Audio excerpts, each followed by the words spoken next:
Hello, hello, hello, everybody. Welcome to After the Credits number 69. How's everyone doing today? I am doing well. I am doing well. How are you? It's good to be back. Finally. Didn't we fire you? I No, thought we caught you. no. No? No. I just submitted for my PTO. Sure. No, Yeah, I'm no, good though. welcome back. It's great to have you. There's so much to talk about. We were sitting in the Yeah. back room to talk about so many stuff because it's been, 3 weeks since I've talked to Yeah, you? pretty much. Darth, I don't think is coming today. He's having some technical difficulties. Although if he does pop in, obviously we can talk to him about all the fun things to talk about. How have you been? What's been going on? It's been a I've been crazy couple weeks. Yeah, it has been. I feel like I've missed a lot, but it also feels like no time has passed. Mm, I've been busy. I've been sick. I've been sick and busy, but finally we're back. The voice is sounding good. I'm not, too. stuffy. I'm not blowing my nose all the time. And what better of a time to be back? We got the penultimate Mm, episode of Born Again Season 1, The yeah. Last of Us Season 2 premiere. Tons of other stuff. I mean, there's been leaks and news and rumors for like a million other things. It seems like Avengers Doomsday stuff is picking up. The Supergirl set photos are picking up as well. There's a ton of stuff, and I'm sure I missed half of it too. So, It's been, I think, one of the crazier couple of weeks in terms of times I've been on YouTube making this kind of stuff. Like we had that massive Avengers share Doomsday cast announcement, which was crazy. oh yeah. We had CinemaCon, we had a whole bunch of trailers kind of drop in. It's that kind of year where we're approaching summer blockbuster. So prep for Fantastic Four, prep for Superman, prep for Lilo and Stitch, and all these Thunderbolts is big coming out too soon. Thunderbolts. Just a hit, 2 weeks, Yeah. I don't three even I don't weeks. even know what the release date is on that, but I just know It's it's like May soon. 4th. I And mean, yeah, May 4th. yeah, and Star Wars Celebration is like next week, right? Yeah, Or this later yeah. this week. I don't even know. No, our friend Ronan is on a plane right now to Oh, go to that really? event. Yeah. Nice, nice. Oh, and then Andor's coming out next week, and Andor and you, and it's yeah. Oh man, dude. I And mean, and then just in time for, I'm sure, Dexter Resurrection stuff is gonna start, popping off soon. I think I saw something they were over halfway done filming that season as well. So, and there's oh, set interesting. pictures. Yeah, there's set pictures galore. It's supposed to come out this summer. So, Yeah, it's like a month and a half away, so I'm shocked they're still yeah. filming. Yeah. I'm assuming it's going to be another 10 episode run, so they're probably around like episode 6 or 7. I'm sure they'll Sure. probably wrap filming like maybe a month or so before the show comes out. I'm guessing maybe like a July August Mm, release at this point, since there sure. hasn't been a ton of promotion. But yeah. Yeah, no, I'm. It's I mean, how's Lucifer been? It's been a Dude, couple I've weeks since we've been updated yeah, you. I'm almost done. I just started episode 8 of season 6. A ton of things have happened. This show, I feel like it pulls every trope from like all of the Arrowverse shows and everything like that. It actually really does kind of feel It does like feel like one, an yeah. Arrowverse adjacent show. Like they do all the things. It's very predictable in that way, and I Mm, do also love how every season does feel unique. Like it still feels like the same show, but there is like a tonal shift season over mm, season. Like I think certain seasons are darker than others. I definitely noticed the shift when we went from the first 3 seasons to the second 3 seasons when it started on Netflix. I think they were sure. allowed to do a little bit more as well. Like I think there's a little bit more swearing. I think it was a little more graphic, that sort of thing. So they kind of, took away some of the, the shackles of the earlier seasons. Yeah. Something that really does throw me off though is that every season has a different episode count. Like I think we went from what, like 13 episodes to like Sure. 18, and then 26, 10, 16, and then back to 10. And I'm like, what is the rhyme or reason behind any of this? But Yeah. it's fun, dude. Like this show is just kind of turn your brain off and have fun. It Like it really is. It's kind of like it feels like a good comfort show in a way. Like it's just like it's inoffensive, it's silly, it's fun. and it really does go very deep into lore that I don't know about at all, and I'm like, how much of this stuff is actually real and how much of this stuff is made up for the show? Sure. And it Both. actually, yeah, it actually made me like think about too. I was like, oh, like I would have loved to see like a Lucifer Constantine like team up kind of thing. And then I go back, I think it was something was on TV and like my dad was watching it. I think it was just a random Keanu Reeves movie. We start looking through the filmography and we're like, oh yeah, Keanu Reeves was in that Constantine movie, and then in the Constantine movie, what's his name? Peter Stormare is Lucifer in that movie, who is Oh wow. the replacer from the Black Ops trailers, and he's in Mhm. John Wick and a bunch of other things. He was in Prison Break. He's going to be in the Until Dawn movie, and that was funny. He was a completely different version of Lucifer, but like all that stuff is always in the DC lore, and kind of like Sure. that Vertigo label is very cool. So definitely a sect of the DC universe that I was not quite as familiar with, but something I'm very glad that I dove into. It's a fun show. Yeah, like it's one of those shows that, especially the longer it goes on, it's like you can be very predictable. Like you Yeah. recycle a lot of things. It's like Yeah. by like season 5, you'll be like, oh, who's this guy? It's like that's clearly the killer. Like what Yeah. is that Well, like? well, I'm on the yeah. Well, I'm on the episode where they're reading through Dr. Linda's Hi, book, Jose. and they're like making fun of the formula of the show, where it's like Oh, Chloe like that's a gives good one. Lucifer, it's like, all right, hey Lucifer, I found the clues, we found the killer. Wouldn't you know, the killer was actually the first person we talked to? That's crazy. Oh, Dan, you messed up the evidence again. We'll go fix it. Like Hmm. just stupid stuff. And like the twist of this final season, I saw it coming from a mile away. I was like, are they doing what I think they're doing? And they're doing the thing that the Flash did and Arrow Arrow did, did, and and Almost Legends. Yeah. yeah. So I remember talking about that like when it came out. It's like it really is just another DC TV show at this point. When you have a yeah. future daughter from and And like is that Negasonic Teenage Warhead? I don't know. I feel like I think she is. I Is feel it? like a lot of these actors look so familiar. What's also funny is at the time it was airing, a lot of us was like, are they going to give her a spinoff? Like, are we going to do the whole spinoff thing? Which is Yeah. also a thing that Right. they did. Read some comments here. What up, Jose? How's it going? Still haven't watched the new episode of Doctor Who. Thoughts on it? We're gonna be I guess I will be talking about it really I quickly haven't here. seen it. Oh yeah, I mean, I heard that you binged the whole entire show up until Yeah, I went back point, and started. When did the show start? Like like I don't know, like the 1960s. the like 60s. Yeah, yeah. I went back to the 60s, binged everything. you were sick. You had time. It's fine. Yeah, I wasn't too busy binging all of Lucifer. Let me read the rest of your comments here really quickly, but we will be talking about Doctor Who here in a second. Not as much as the other shows since it's just me, but I'll give my general thoughts. So excited for Daredevil finale, ready to answer some of those foggy theories. Yeah, I saw I- a thing before we went live actually that apparently there's something in the finale that explains a thing a little bit more in depth.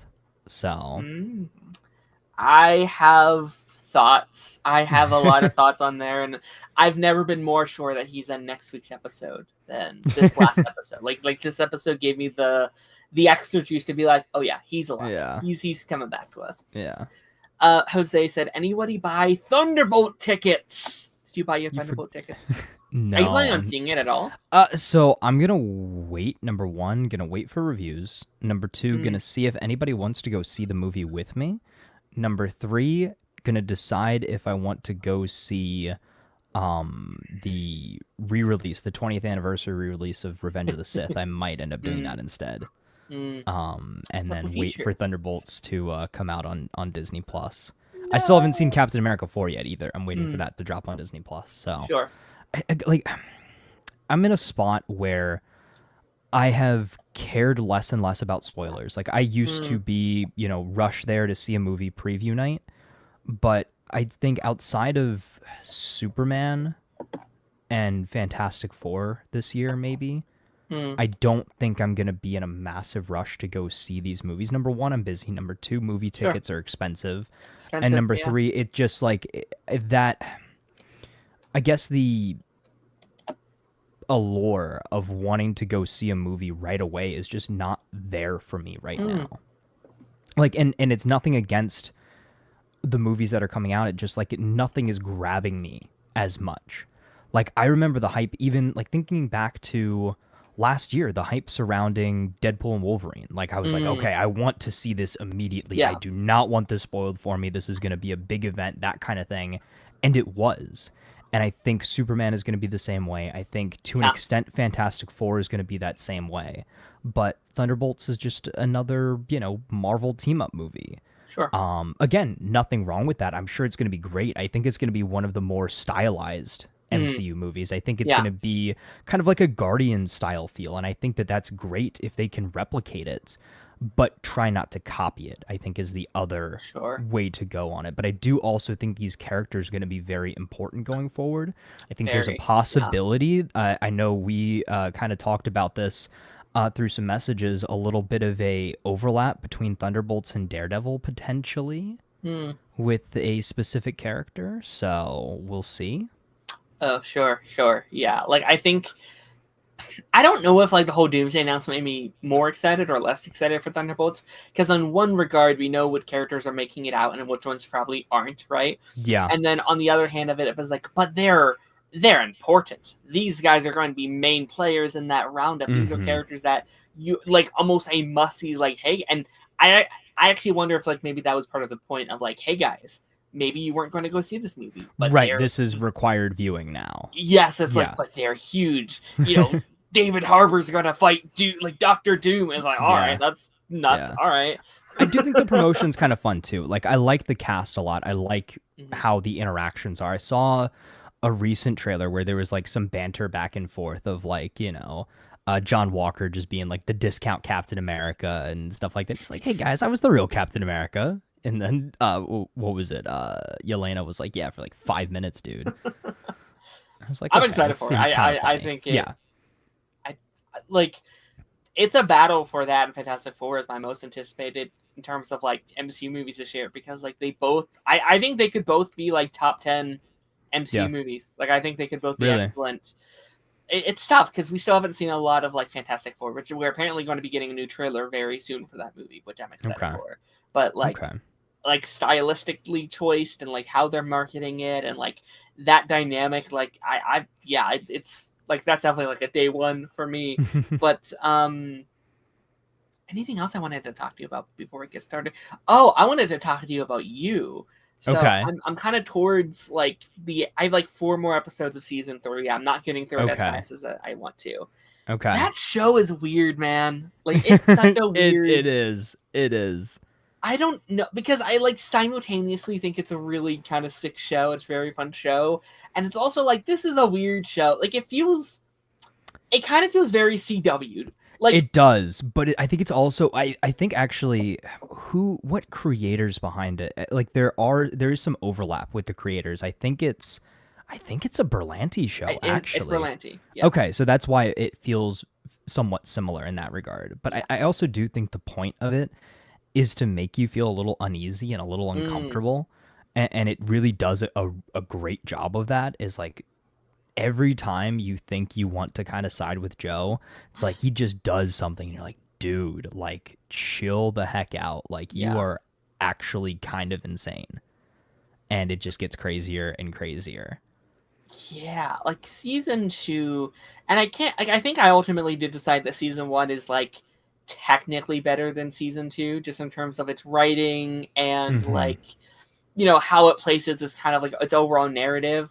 But Yeah. I think I enjoyed season 2 more, just like the Okay. characters and the setting, even though some of the writing is like messy as hell. Like, Yeah. do you have Season the 2 whole is my like? favorite episode though. Is that the one where he's like high? Like he's Yeah, like yeah, the drug trip that's episode where they're really trying to good. write. That is literally still my favorite episode of the That's really good. entire show. Yeah. Yeah, it's like the longer season 2 went along, there's a whole like I woof you thing. I was like, Yeah, oh, it's a okay, little, all yeah, right. yeah, It was like, it's a lot goofy. It's a lot goofy, but again, it's silly fun, but like also like absolutely psychotic at the same time. and then season 3 kind of feels like a different show, right? Like Hmm. it's very But that's the not in a COVID bad season way. though. Was that? It's the COVID season though. It's the one that came out and was filmed Gotcha. during. So that's why it feels a little off. Well, I If mean, that makes I sense. like I just think like as a concept, like it's Okay. a different. It's Yeah. a different kind of show, which is not a bad thing. I actually think Mhm. it's probably a good thing. Shows need to evolve. If Yeah. it was the same formula every single season, I'd probably be very much against it. Yeah. And No, I mean, like that twist at the end where he doesn't kill her and he has to live with her. It's like, oh, okay, how's that going to go? And mhm. like I do like that the concept is like, can two serial killers make it work? Like that's Yeah, such Joe has finally met his match and found somebody who just might be crazier than he is. Mhm. Yeah. And just like two different affairs in one season. It's like, oh Joe, no. But here's the thing, like looking back at it, Joe was actually very good in season 3. Like all things considered, He was trying. He was trying to be a better person. He really Define was. good though. He did less murder. Sure. He Sure. tried to refrain from murder more, and that's about it. Sure. And the key word is try, because he still Yes. so far has at least killed Yes. 2 people, has assisted in some other ones. Like I wouldn't call that good for sure, right? But this is a show, and like this is the strength of a show like you. It convinces you that it is, right? Like you Yeah. it convinces you like he's trying to be good, guys. Let's give him a chance. Like no, he Yeah. should be locked up. He needs to be locked up. Just wait for season 4. Just wait Oh, for season no. 4, dude. Oh, Season no, 4. no. Season 4 is so good, and it is such like a mind melting season. At least again upon that first watch. But also after watching Dexter, it makes me realize how much of an amateur Joe is. Dexter will rack up as many bodies as Joe does in a season in like 1 episode. That's also kind of the fun of Joe, though, is like he never means to do any of it. It kind of just like lands in his lap. No, he's literally the worst. He is the worst serial killer ever. He is so bad at his job. He's so sloppy. All of his crimes are out of pure passion and happenstance. Right. Where Dexter is so calm and calculated and by the code. So I'm going to be very interested to see your comparison between the two. And it's so funny is I was in the very same boat as you. Like I had only seen you, and my mom was telling me, watch Dexter, just do it, just watch it. And she was always like, saying like, yeah, Dexter would like kill Joe in 2 seconds. Like, don't even worry about it. And after watching Dexter, I'm like, yeah, mom was right. Mom was right. I'm excited to do Dexter. I'm just waiting to wrap up you before I can start Dexter. Yeah, like, you need a little palate cleanse. Yeah, I don't know. It's crazy, and I'm really excited to do season 5 because I think that'll be interesting to talk on here. Like, do a discussion on season 5. I don't know what the release schedule is for it though. I don't know if they're doing. I think it's all 10 like at once. a partial. Okay, it just all at once drop. Okay. I think. Okay, cool. Then we book club it. We just watch as much as we can. I think I might do one a day. I think I'm going to do one a day, and then when we're both finished, we're like, all right, here's the episode. Yeah. Yep. It's all at once, no 2 parts no parts cool. Season 4. Awesome. Yeah. Awesome. Do we feel? I mean, I know you haven't seen it yet, but like, do you feel like this is a good time for them to stop? I think so. Like, I think it has gone on long enough. There were a lot of signs at the end of season 4, actually, that pointed towards, I thought that was going to be the end, and they were kind of acting like season 4 could have been it. I think season 5 is good because, again, they're ending it on their own terms, and I like a show that ends on their own terms. But also, it's a popular show, and there's always the possibility of a sequel series or a spin-off or a resurrection like Dexter is doing. Like, Dexter was off the air for 10 years, and then they brought it back. They brought back a sequel series, a prequel series, and a sequel series. Like, just because they made a universe. ending... Yeah. Just So, if you make more shows connected to you, would it be Mm. called the Us? universe? The Oh, universe. I like. Okay, so But hold on. also, actually, that would be a good title too. Is us, I think we're on to something. Like we have to do names like it's her or us or me. him. Yeah. Oh, me. I like that. Yeah. um, I feel like there's all. I feel like there's only so many times Joe can get away with it. He's got to. He's got to get got or something. Finally, that was like Yeah. a tongue twister. Got to get Yeah. got. Try saying Gotta that get 5 times fast. Joe's got to get got. I while watching it, I often find myself quoting the like Jesse Pinkman meme. He can't keep getting away with it. Yeah, really. Really. I mean, even like so if you've even seen interviews with Penn Badgley, like he hates Joe. Like he really does. Like As he should. Yeah. I've very rarely seen an actor that hates their character more. Like not like he hates him, but like he hates Joe as a person. Like Sure. he very much so is vehemently opposed to everything he does, which I think is good in a way, but also Healthy. then you've got the Yeah. other side of things too of like Matt Lesher, who like just loves Eobard Thawne. Like he's like, yeah, he's good. He just wants to go home. He's a good guy. Don't worry about it. Yeah. But I do think that it's a very interesting perspective, and like in all the interviews, he's like, yeah, Joe should just go to prison. Joe should die. Like whatever. Oh yeah. Like I don't necessarily know in my mind what the proper Ending. punishment I guess should be, Oh. right? Because he needs obviously, again, without spoilers, atone for all the things he's done, right? Is it death? But you think is he's like death too easy of an Mm. escape for him? Shouldn't he have to live with the consequences of what he's done? I like that. I like that. Like he is again, I haven't seen the final season, but like he's now trapped in the cage he's put so many other people in. Like that. Yeah. Ooh, Yeah. poetry. I like it. Yeah. I like Yeah. that. Or like almost even like American Psycho, the ending, right? Like if imagine he just comes clean and says all the things that he's done, but nobody believes him. Like that's how American Psycho ends, right? Is the audience is left to wonder, did any of this even actually happen? Or is it all been in his head? Right. Right. Yeah. Now that I don't know how people would feel about that. I don't know if people would think that that's a kind of a cop out ending or anything. That's like kind of that. hard That to would really yeah. show, but it would show just how crazy this man is. He's been in like a psych ward this whole time or whatever. Yeah. Right. Right. Or like maybe it shows you as like, okay, these are all the things you think about doing but would never really do. Or you that like, would kind of make picture sense though, yourself actually, doing. Yeah. because like I wouldn't want that, but like he does seem like it does feel like one giant fantasy. Like he just everything kind of falls in his lap. He always gets the girl, and he's like a very attractive man. But it's like, is he that attractive to get that many women that quickly? You know? Yeah. Does Joe really have the sauce? Like.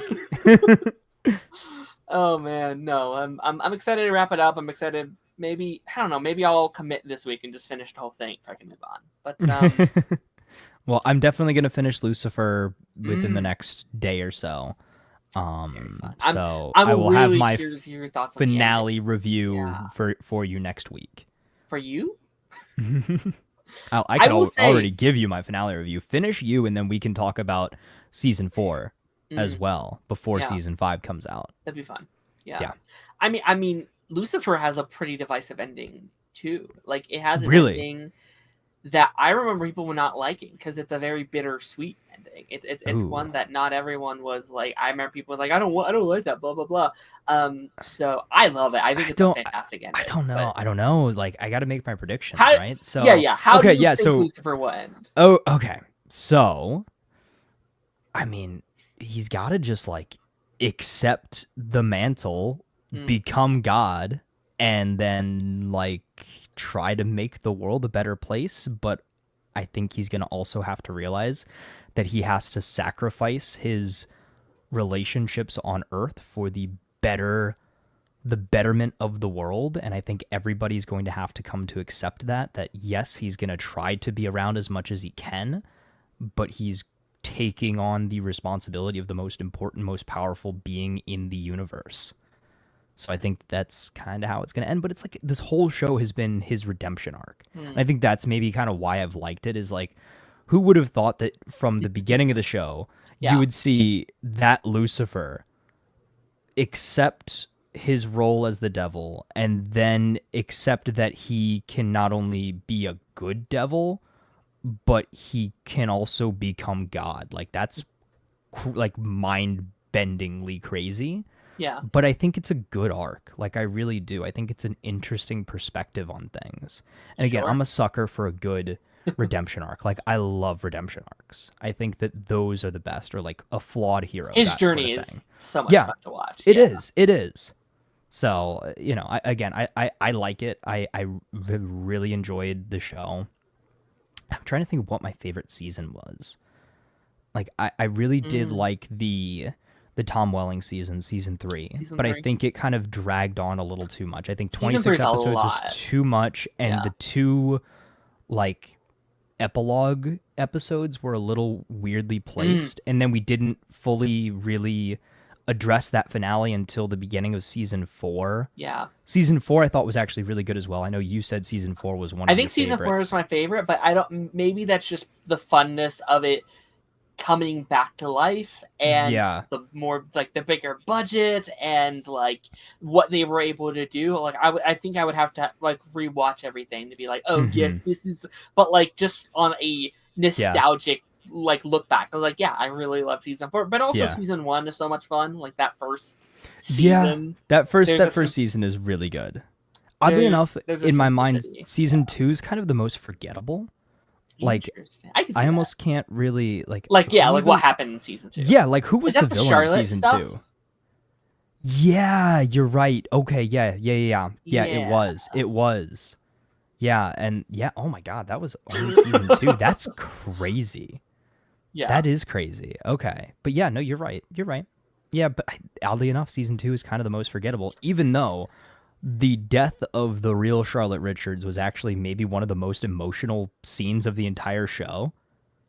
Oddly enough, like I think that one actually kind of got to me, which was crazy. What did you? Oh, hold on, really quickly, and we have to move on. Yeah, and then we got to move. Yeah, talk to. But that Dan death. Man. Oh my god, dude! I was like, no, they're not gonna like. I was like, is this where they're gonna do time travel?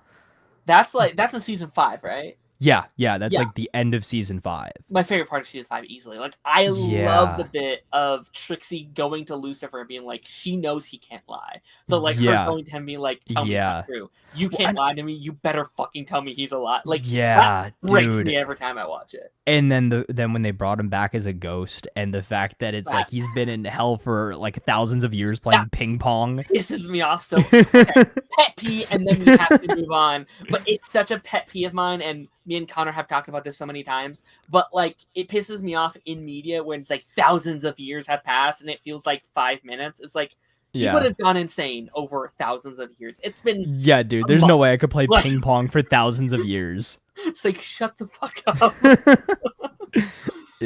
But I do like that, and I think again everybody's had really good arcs. Like I know I messaged you about this too.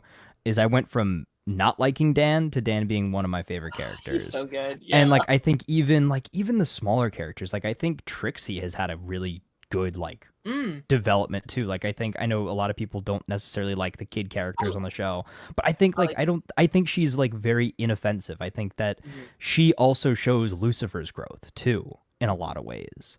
But shout out Amenadiel. I think Amenadiel's the best character in the show. Amenadiel's pretty good.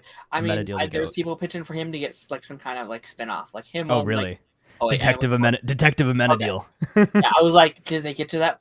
Did I almost spoil it? But yeah, no, like I could maybe see, I like at one point in time I could have right? Yeah. But, all right, let me read some of these comments really quickly, and then we will move on to our first show because we have got to get the ball rolling. Yes. The head thing with Joe makes sense for sure. Like he's losing it completely, and he's been for a while. I do kind of like out of all the shows, now that you've mentioned, like I think out of all the shows to do like it's all been fake the whole time, you was the one where I'd be kind of like, you know what? Hell yeah. Like here, you know what? Put a pin in that theory and let's revisit it once you finish season 4. Okay. Interesting. Okay, interesting. That's all I'm gonna say, and we're gonna move on from there. Amazing. Lucifer is a show for me that I enjoyed it for what it was, but I definitely kind of felt like it was a bit of a chore the longer it went on. That's fair. That's fair. Like I season 5 and 6 I don't like as much as the first 4, I feel like. Yeah. Hi Darren, hi Taz. Lucifer is good. Is so good. Yes. The duality of man, as one would say. Promo Central. Haven't seen the your name as that for a while. How's it going, buddy? How's it going, Luke? How's it going? Been talking a lot about Last of Us with Luke recently, and One Piece. Oh, nice. Well, I recently started One Piece, which is wild to say. The 9 episodes into what will be a 1,000 episode journey. But Darren, an anime fan? First anime I've ever seen since like 4th grade. It's crazy. Wow. But let's get into. into Go watch Dragon Ball at some point. Speaking of a show with a whole lot of buttload of episodes, and we'll only talk a couple minutes because I'm the only one here who have seen it. It is Doctor Who. Who? Do you know anything about Doctor Who, Taz? Have you seen any of it? So okay, I know the robots. I know there's time travel. I know the Doctor is the same person with a different body every season or every like set of seasons. Every couple of seasons they switch out. Yeah, it's a British show, and it's kind of the blueprint for Legends of Tomorrow. That is true. I'm currently not this season that I'm about to talk about, but the past stuff I'm on has Arthur, who plays for Hunter in Legends. Yeah. Like he's one of the main characters in that season, okay. along with Nebula from the MCU. They're both in nice. It. And Matt Smith, I guess, too, for not the Arrowverse, but like House of the Dragon and stuff like that. 1,000. Which season is David? Wait, which seasons is David Tennant in? He does seasons 2 through 4. Okay. 2, 3, 4. Yeah, I'm past all his stuff, but he's my favorite Doctor so far. Okay. But no, I mean Doctor Who. It's come back. I'm excited to talk more about it with Darth when he comes back next week. We obviously went through the revival or like the new set of episodes with our new Doctor. I think we had a really, really good time with those first 8 episodes that had come back. Some good, some bad. We also covered the Christmas episode that we had as well. And this was an interesting premiere. And again, I'm not going to have too much to say, so we won't have to stay on this too long. But it's a premiere that I think tries to do a lot. It tries to do a lot in kind of a shorter amount of time. And this has been some of my issues with. This is my issues with the latest Christmas special as well, because I thought it was like a lot of really good elements, a lot of really cool concepts, but not enough time to fully execute it to its best abilities. And I know Disney Plus isn't the people making these episodes now, but it does suck that it's kind of on a streaming service and we can't do it a little bit more. Like we can't put more time into these episodes because these are great concepts, just kind of strange executions. It's a story that's so cool. Like let me tell you the whole concept of this episode, Taz, because the episode starts with this boyfriend giving his girlfriend one of those like star naming things. They're like, you own a star, like that's your star, and it happens to be a planet. They don't know that it happens to be a planet. And these people from the planet come down. It's like, you're our queen. Come with us. Like you have to roll this planet, and her be like, what the fuck are you talking about? This is crazy. And I think that's such a cool concept for an episode, especially a crazy show like Doctor Who. And it's like, oh, this is fantastic. I'm loving this.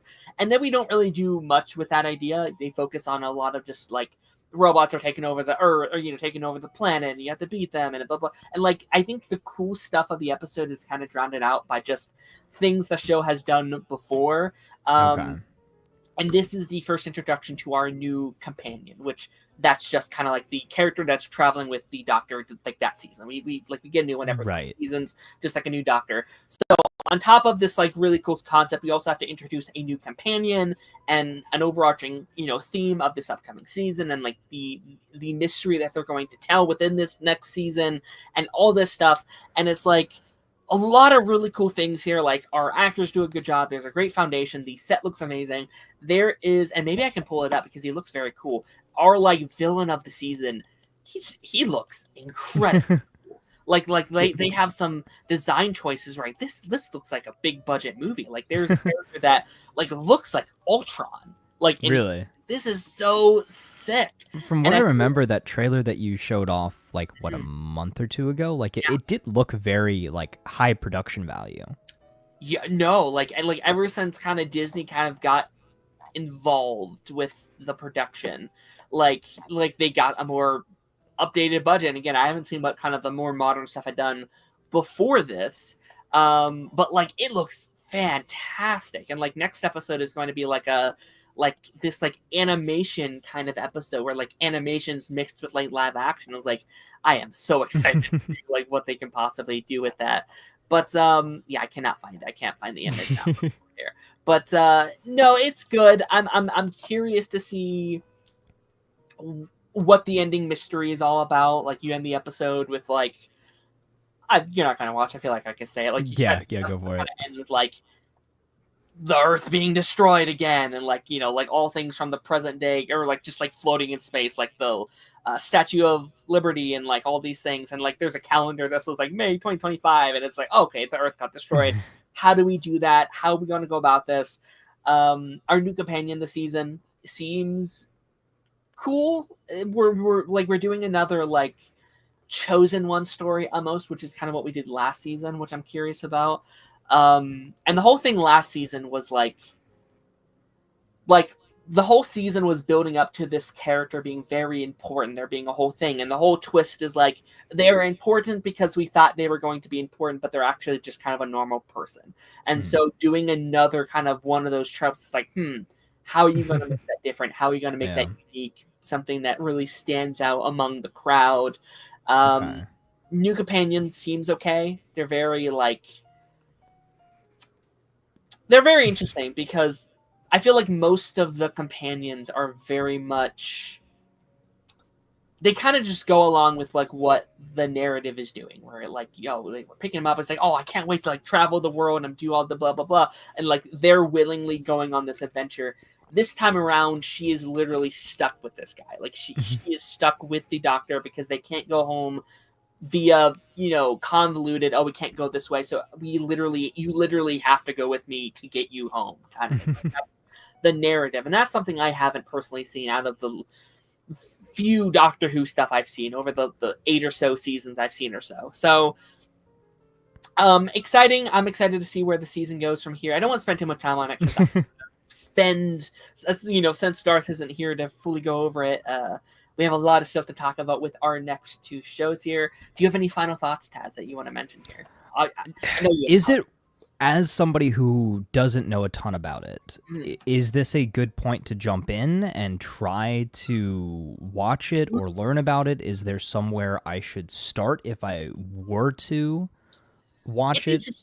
Or would you even recommend trying to jump into something like this so late? Doctor Who is it's an interesting one because technically you can hop in anywhere, right? Like it's designed technically for any doctor, could be your first doctor. You're just going to be missing some holes, but technically this is technically season 2. They're calling it season 2 when Disney kind of got like it's like the like shared rights where they were going to be producing. They're like, we want we want a new jumping on point. So that was last season, and this would be the sequel to that season. With that being said, though, there were still several things where it's like, if you haven't seen Doctor Who before, you're like, I don't know what this is. Yeah, it's like, what the heck are we doing? I think you technically could. Like, I like if that's something that you were interested in, you definitely could. Maybe just like watch an episode here and there from the past stuff just to get like a general vibe. Yeah. I think the first episode of the like 2005 show is a good like, okay, here's what this thing is and this thing is and this thing is, to give you some of that lore stuff that you'd be missing that maybe this new didn't dive into too much. But like I remember watching a couple episodes when, for whatever reason, when they started airing it on like Disney XD for a while. They did? Yeah, like it was on, like this was years ago. This was like 10 years ago, maybe. Like I don't even know when. Hold on. What the when hell? did Doctor Who air on Disney. I heard a couple stories like that where like April 15th, 2015, Disney XD's American version picked up the rights to Doctor Who's second, third, and fourth seasons. The show began airing on Disney XD June 13th, 2015, with a preview that aired on the 9th of May, 2015. As promotion for this, several different promotional videos were created. Yeah, interesting. Hold on, I want to see. Yeah. I want to see like David Tennant with his wand being like, "You're watching the Disney Channel." Yeah, because again, that was my first introduction to it. Like my brother kind of watched it a little bit. I think my mom watched it with him when it was out, and they kind of got into it for a little while, and I just never really did. Like I watched it here and there, but that was my first introduction to the show. Oh yeah, and they got like the little the wand thingy, right? Is that what it is? Like the little looks like a cosmic screwdriver or something like that. Yeah. Okay. I need to watch this really quickly. I'm so freaking curious. Did I just like pull out some random lore? I did. That nobody else remembered. I'm not knowledgeable on like the lore of Doctor Who. Like I'm so new. Like I just finished season 5 of my like 2005 run. Oh, watch this. This is Disney wand, yeah.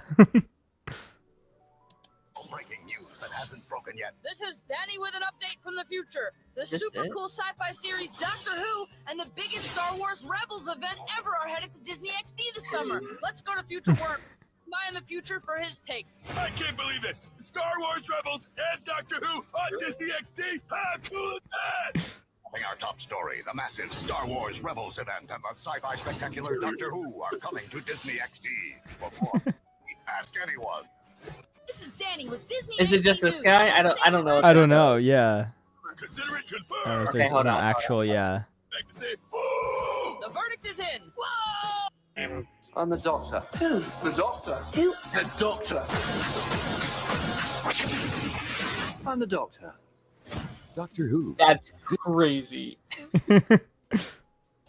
Yeah. I'm the Doctor. Okay, that's enough. Okay, of that. so I'm not crazy. That was an actual thing that actually happened. I'm not misremembering something from an alternate timeline. How do I get back to where we were? There we go. But yeah, no, I had no idea that was a thing. That's crazy. But again, like Doctor Who is a thing where like kind of like at the start of each Doctor, like it's like, yeah, this is your kind of time to jump on. Like a soft reboot, kind of. Yes. It's like everyone has like their Doctor, and like that was the Doctor that they had when they first jumped onto the show at various points in its career. But yeah, let's hop into our next show here, and we may do a little bit of a recap on this week's episode next week when we have Dark back with us. Our next show we're going to be talking about is the penultimate episode, which is crazy we're here already, for Daredevil Born Again, baby. Born Again.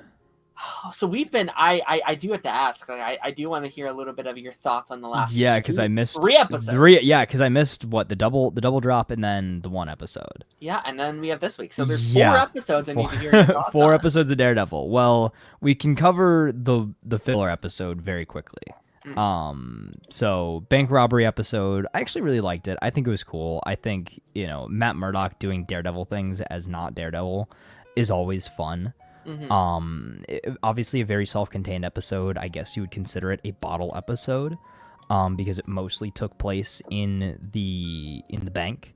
Obviously we've got the MCU connections with Kamala Khan's dad and everything like that. Another Marvel project that I still haven't seen is Miss Marvel. But I kind of knew that was going to be a thing. And that just kind of propelled us into the next couple of episodes there, where we really quickly, just like really quickly, yeah, touching on the Miss Marvel thing. Yeah. Do you think she appears next week? Because they said unless they were talking about the Funko Pop, they said a character will be mentioned and then they will show up. But then people were like, "Oh, but they were talking about the like Funko Pop." And I was I doubt that'd it. be so trickery if that's what they meant. I doubt it. I mean, it was probably in reference to the Funko Pop. Oh, that sucks. I guess. I don't know. But like, I don't. Where even? Well, no, because they explained that she was like, off with her friends or something, like on the West Coast. Yeah. So that's like a West Coast Avengers, Young Avengers kind of reference. But and I still think that we're gonna get something like that announced at some point. Well, actually, you know what? They're setting up what's his name's daughter, or not daughter, niece, as the new White Tiger. So like maybe they could cross paths. Yeah. And or maybe she seeks Miss Marvel out somehow, but I don't know how that connection happens. Sure. Yeah, like me and Darth went down a whole rabbit hole about this. Like, like what does that Young Avengers project look like? Could a character like Daredevil show up in a Young Avengers, or even like a sequel to that where they introduce White Tiger, not in a way where like Daredevil is on the team, but very similarly to like a Legends of Tomorrow when Oliver is right, like he's kind of like the parent of the team. I would almost say like I'd be more like likely to see like Vision or somebody. I think Vision. I think Vision would be my pick as like the surrogate like leader or father either figure Vision of or the group. Hawkeye. I think Hawkeye would also make a lot of sense. Yeah, you're right. I think both of them, or or in a way like maybe Hawkeye from the shadows, like Hawkeye like puts Kate Bishop in charge. She's like the oldest of the bunch, so it would make sense that she would be in charge of everybody, but she kind of takes her orders from that would actually be a really sick evolution of Hawkeye's character. We can't be getting down this rabbit hole here, but like goes from the most disrespected Avenger to the like now a leader of a team. Sure, yeah, but like also that feels like a perfect balance to his like retirement, right? Yeah, where it's you're like, right.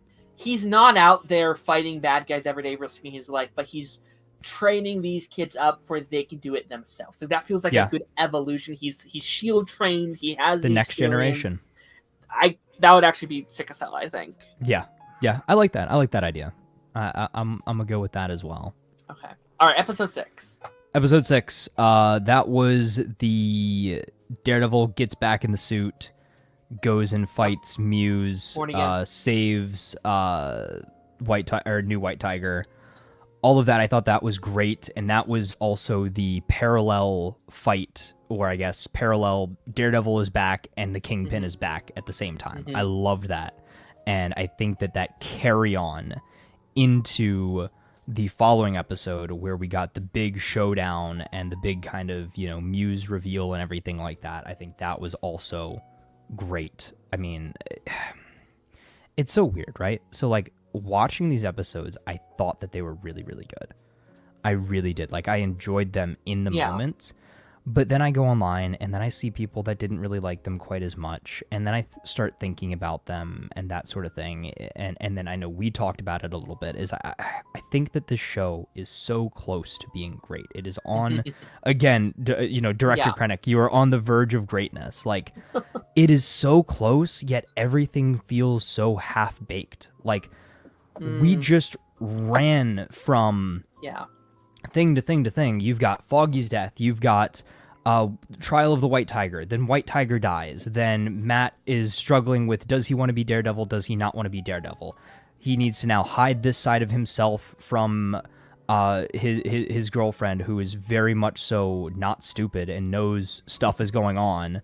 And wherein she's also, in cahoots kind of with Kingpin and Vanessa, because they've had her be their therapist, and now she is kind of a part of this life accidentally, and Matt still has to play stupid and make her and kind of gaslight her into thinking that she's crazy.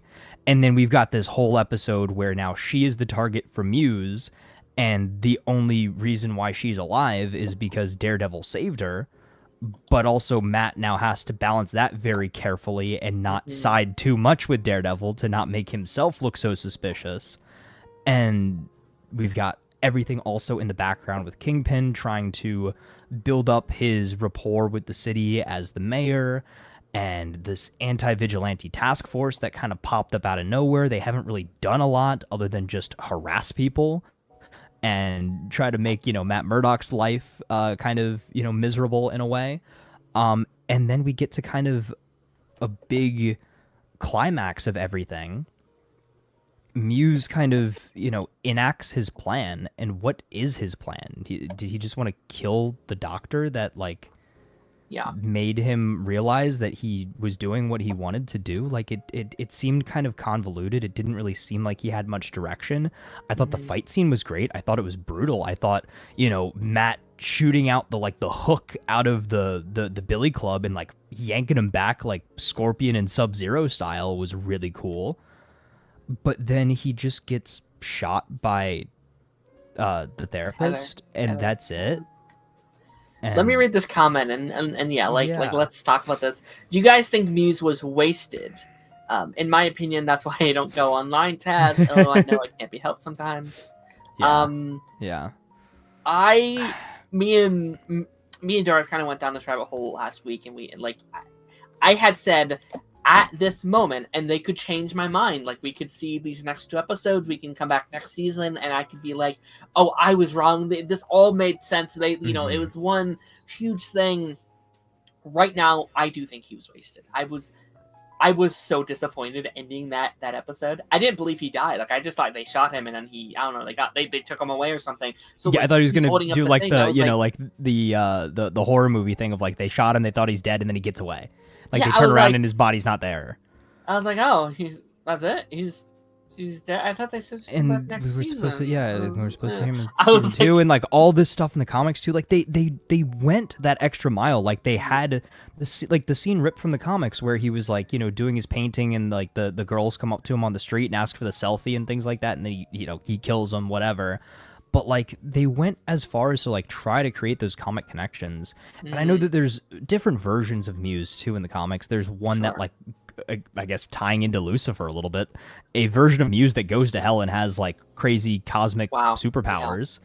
Yeah. I think there's a female version of Muse, which I saw the theory thrown around that Heather's going to become the next Muse, which I wouldn't make sense at all, because her whole thing is she doesn't like masked characters. She would have to go down, like, a psychological break. Yeah, like, it would have to be something along the lines of, like, her, like, maybe she finds out Matt is Daredevil, it messes with her brain, Kingpin twists her mind, and then she becomes the new Muse. But that doesn't make so many hoops and valleys. So like, it would be too much to get there.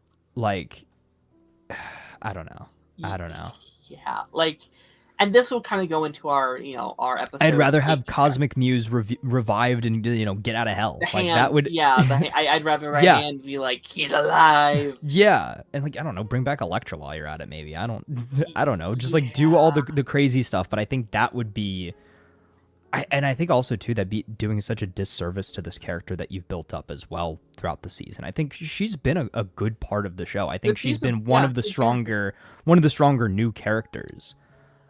Yeah, that's and that's something we talked about last week, but I think it still holds weight seeing how they've diverged, because episode 8 feels like a different show. It does. It feels like a different show happened in between. So I think it's like episode 1, episode 2, then 3, 4, 5, 6, 7 are all one show, and then 8 and 9 are back to the show that episodes 1 and 2 started. Yeah. And I think that's so noticeable, and then like that's something I really noticed last week, where it's like that show was reaching the conclusion of current arcs of their character, but they cut out all the build up to that to make room for the new stuff that they had filmed. And I feel like it doesn't do justice the new show nor the old show, and it's this Frankenstein. It's like kind of hodgepodge. It does. You're right. It just feels very stitched together, and not in a good way. Yeah, and again, like, I'm not saying that was the bad move, because ultimately it may have been the best possible move for the show, outside of scrapping everything they had and starting completely fresh, right? But then there's the whole thing of like, oh, these TV budgets are too high, and it's a $300 million show, and blah blah blah, right? So it's like, but we also have to talk about it, right? Like, I commend the show, because it should be way worse, right? Like, any other project doing this, we've seen the Marvels and Justice League and so many of these projects that are touched by studio interference that are just terrible, that just don't work.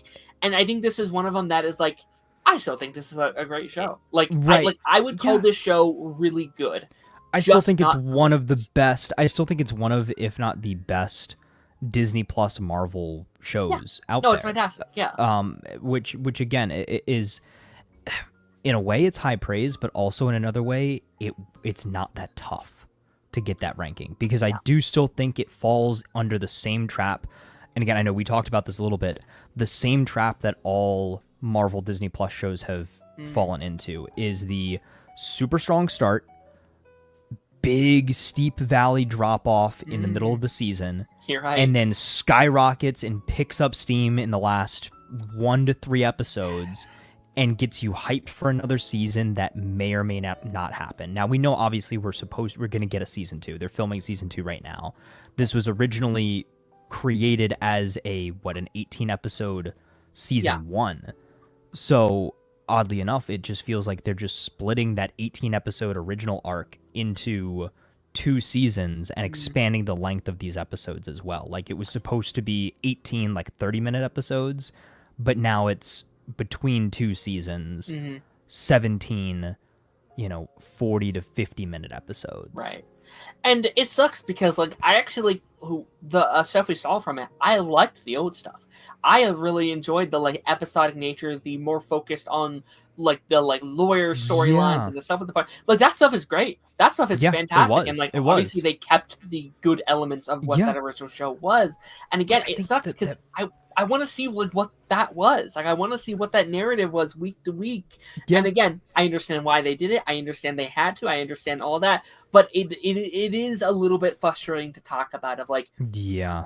It could have been better. Look out into the city. What do you see? A Starbucks? I think that guy's kind of funny too. I like it. Yeah. But I don't know, dude. I want to love this show. I really do. I really, really, really want to love it. And looking back to seeing clips of now that, let's just jump into this week's episode. We get the return of Bullseye, who's been absent since the beginning, which again, they should have just picked one, right? It's either a Bullseye season or a Muse season. Yeah. Don't do both. But then if we're getting what we think we're getting next season too, is we're maybe getting a ton of Bullseye and then Muse comes back. Which, why are we laying it out like this? Anyway, you're right, I would have loved to see just imagine a season, backtracking again, sorry, but imagine a season where it's all about the Muse mystery. So we still start the show how we did, you can start it with Bullseye killing Foggy, all that stuff. Bullseye goes to jail, and then we forget about him. Not forget about him, but he's, sidelined for a while we deal with Muse. And the slow, gradual build of New York finding out there's a serial killer, Daredevil having to put the suit back on because of this killer that the cops can't stop, that only a vigilante like him can do that. And they really tried, but they rushed it and condensed it into 2 episodes or 2.5 episodes. That might be on them. I might be okay, you are now in charge. You have to fix this season up, make it a better narrative, but stick to the same overall arcing story and see if you can't make it more neat. Straighten the lines a little bit. And then next season, guys, is all yours. Do whatever the heck you want. Yeah. And it's almost a disservice to both Muse and almost Bullseye, because Bullseye is so good. But I mean, and then that was the point that I was trying to get to now too, is think about the comparison between all the backstory we got for Bullseye back in Daredevil season 3. Think about how deep they went into breaking down the psychology of this character, how much we learned about him, how much we, grew to kind of sympathize with how he turned out the way he did and why he turned out the way he did, and how, Kingpin manipulated him and pushed him to become the, crazed serial killer kind of that we see him today in this show. Wherein with Muse, on the flip side of that, we were told all of that in a 10-minute scene of, bad childhood, he killed his taekwondo teacher, he likes art, and he's making finger paintings with his victim's blood. Like, that's it. Like, there's no impact there. And that's why, as much as I would have liked to see more Muse, as much as I kind of hope we see another version of him or see him come back eventually, I'm content with the fact that they ended that story when they did, and now we're focusing on a good villain, right? Now I feel like we're finally back to the main plot of the show. And it's crazy too that just as much as Matt thought that hanging up the cowl would kind of prevent anything like what happened to Foggy from happening again, it was Matt Murdock who released Bullseye, basically, and caused everything that happened at the end of this episode and set all of that in motion, which I think is very, very ironic, but also I wouldn't have it any other way. I want to dive into the whole ending of the episode and what all that means. Let me just shoot out an idea. Yeah. And I don't think this is the case, but I just kind of wanted to get it out of my brain head. Any chance this can't be true? No, because it's Doomsday next year, not Secret Wars. Okay. I was going to say any chance season 2 takes place after Secret Wars. Because I'm like, okay, maybe they could have used that. Maybe they, they bring back Muse via that. That's why he has a different costume next season. That's why we're doing A, B, C, and D, whatever. But I was like, no, that's Doomsday, and probably before Doomsday even comes out. So that's out of the window. But no, I think you're right. I think exiting this season, I think Muse is going to be the number one thing. I was like, this season was good, but they dropped the ball with this, and they dropped the ball with this. Two versions of the show that are fighting against each other, right? They're both good shows. Yeah. You have the Muse show and you have the Bullseye show. Mm-hmm. And they don't mesh. Yeah. They just feel too starkly different. Mm-hmm. But again, once we got back to the bread and butter of the show with episode 8, I thought this episode was very well done. I thought the best episode. Is it too little too late? Because how do we wrap all this up in a 45-minute episode next week? This felt like a prologue to me. It felt like the season was episodes 1 through 7. It's like, that's our season, folks. Muse was our big bad, I guess, right? And then episodes 8 and 9 was like, hey, but here's 2 little episodes to set up season 2. Yeah, here's our interlude, the epilogue. Oh God, did I just say interlude? I think that all those episodes were interlude episodes. The Muse arc was an interlude.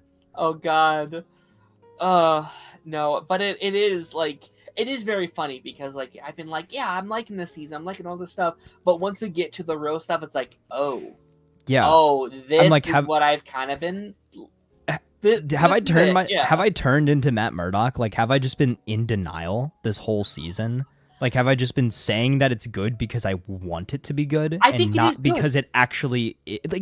I think on a technical level, yes, it's a good show. Yes, it's shot well. Yes, it is one of the better looking Disney Plus shows. Yes, it is so well acted. I think the actors really save the show for me.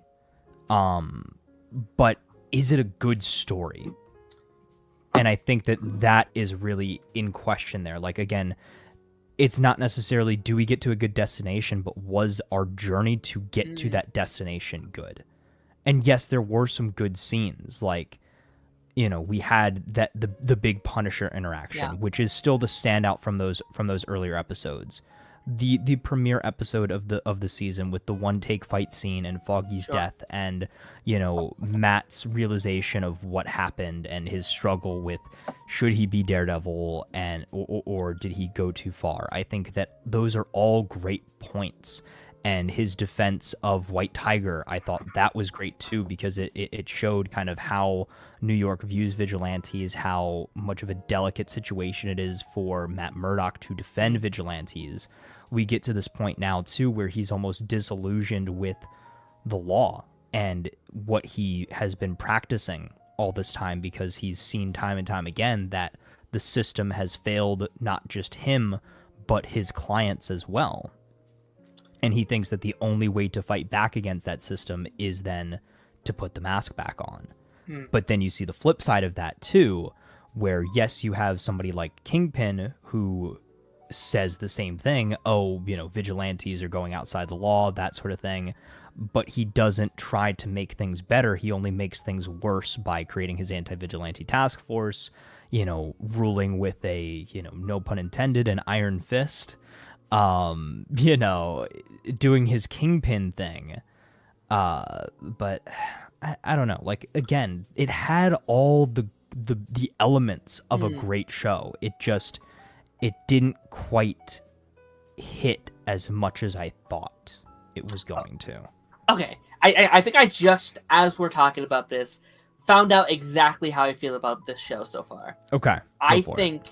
You haven't seen The Bear, right? That's a show that you haven't seen. No, I've seen clips. I've heard great things about it. I should watch it, but I have not seen it yet. Season 3 of The Bear is fantastic, right? That third season is great. Every singular episode of that season has some of the best TV I've ever seen in my life. It is fantastic.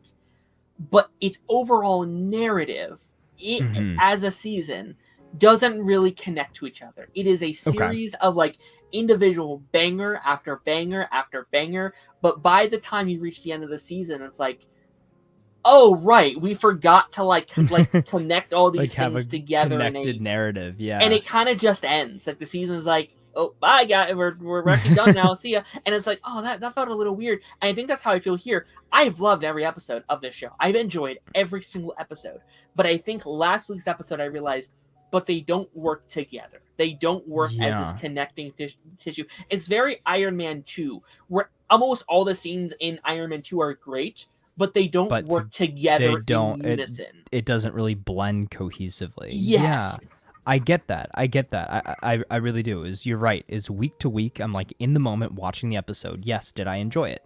100%. But is it a good addition to this overall narrative that we're trying to build? Sure. And did we actually, build that narrative further, or did we further that narrative in a meaningful way? Sure. And again, some episodes we did, but other episodes, it's Matt Murdock, having fun stopping a bank robbery. Sure. And let me ask this, because like this is something I've been thinking about, and like this is just the brain of someone who does so many like tier lists and show rankings and stuff like that. If every other season, let's say this goes on for 2, 3, 4 more seasons, and every season going forward is 10 out of 10. They're perfect. They're just as good as the original show. Yeah. Could you still give the show an S tier? Or do you think this first season is that bad to drop the whole season for you? Or to drop the whole series? Well, yeah, like the whole series. Yeah. So, I guess considering Daredevil and Born Again is 2 separate shows, correct? Yes. Okay. Yes. So like, would you put it on the same level as the original show if every other season from this? You don't think so? No. Okay. I don't think so. I don't think I could. Yeah. I don't think I could. I think maybe they could redeem themselves and get back up to an A tier. But I think right now, if I had to rank Daredevil Born Again Season 1 as its own show, I think solid B. Wow. Okay. Maybe a high C if I'm being very critical. Yeah. But again, thinking that this is a continuation of an S tier pinnacle, probably the most perfect Marvel series that we've ever had with Daredevil. And again, not that it isn't without flaws, but I think as an overall narrative, I think the first 3 seasons of Daredevil are the best MCU story told. I agree with that. And then to come to this, I'd say just Marvel. Like I'd like it's just the Marvel or superhero content in general. Yeah, it's It's perfect, yeah. And like I agree. Like to me, like this is like if like that Daredevil shows an A, or I'm sorry, if that original shows an S, it's like a low A, high B kind of thing for me. Mm-hmm. But it's like, Yeah. yeah. And I think it's again, like, I could understand the argument that somebody would make that this is a C tier. Like I really could. I get it. Yeah. I No, really for could sure. understand that argument. And that's why I'm so excited for season 2 because Yeah. it's all theirs. They have full Yeah. control. Yeah. There's no doubt in my mind that they will redeem themselves, especially what we saw this episode, which I feel like we do need to start actually talking like the episode Yeah. itself. I thought this episode was incredible. Like right off the bat, like we were saying, it's like, oh, this is something separate. This is something different. They put their gloves on and they were like, okay, this is what we can actually do with Daredevil. And again, I like these episodes, but like this was the episode I was like, oh. Yeah, I was like, I can't believe we've waited 8 episodes to get here, but we're finally here. Mm-hmm. Yeah, no. What were your like overall thoughts on like this individual episode? Yeah, so overall, again, is I think they did a great job of reintroducing Bullseye. I think the build up of Matt slowly becoming disillusioned with what he's doing as a lawyer and seeing that really kind of take a tumble and him going full on down the kind of Daredevil investigative path. And he was very combative with everybody in this episode too. Like you could tell he was on edge. Like he was on edge with Heather. Like at the beginning, like he was like when she was like, "Yeah, I saved myself," and he was like, "The heck you mean you saved yourself, dude? Like Daredevil was there. Like you'd be dead if he wasn't there." She's like, "Nah, I'm good." Yeah, and he's like, "Okay, cool." What? And then what's her name? The other lawyer, like he was kind of butting heads with her as well, and you know, going against what everybody was saying. When he went back and kind of retraced his steps back to where everything started at the bar from the first episode and everything like that. Even the cop when Sherry came in there, like I think he's an interesting spot too. Sherry's best scene. Yeah, he is, and but I have seen the comparison too, where people like whoever the other cop was from the original show, they were like, oh, it should have been him instead. I was like, yeah, I can definitely see that. Yeah, Cherry, like it is very funny though because like this was almost every side character's best episode. It was, like, but I still don't know. Heather... But I still don't know enough about these characters to care about them. And the characters that I care about the most have been gone since episode 1. Yeah, like in just one episode, I really loved the commissioner this week. Like his scenes, like when he's like seeing what these other cops are doing, and he's talking to what's the reporter's name? It's BB. BB was also fantastic. Yeah, I thought she was great in this episode. Like, okay, finally she's actually doing some real like investigative journalism. Like, cool. Chills down my spine when she's like, "Yeah, I know what." Right, and it's like I know what he did. Yeah, I know this got my uncle killed, dude. Like, trust that me, already made her such an interesting character. It's like, oh, she's been undercover. She's went into the lion's den. I feel bad for my man Daniel. He's being played. Oh no, she was fantastic. Yeah, she was really good in this episode too. I'm excited to see what they do with that. Like, where does that go? You think she dies? Like, do you think she goes down the same path that her uncle did? I think it's gonna be sort of like a, hey, Kingpin, I know who you are. I know what you've done. What are you gonna do? Are you gonna kill me just like you killed my uncle? And I think that then he's gonna be like, I'm not that man anymore. I think that he would respect that though. I think she would I think very similar to like what Daniel did of like that was me. Yeah, like, 100%. Oh, okay. Like I think, oh man, and with Karen seemingly back full time next season, I want those two to team up because they have that connection. It's like both are kind of like the daughter he never had in a way, like that, and like it is very funny where it's like Karen was like the daughter figure to him in that first season. It was like he had a niece this whole time that could have been like his daughter kind of figure, but. No, I'm excited to see where that goes next season. Like that's gonna be really exciting, I think. Oh, and then back on the Kingpin side of things, the scene with Wilson and Vanessa and Adam in the cell, and she just ends dude, like, what?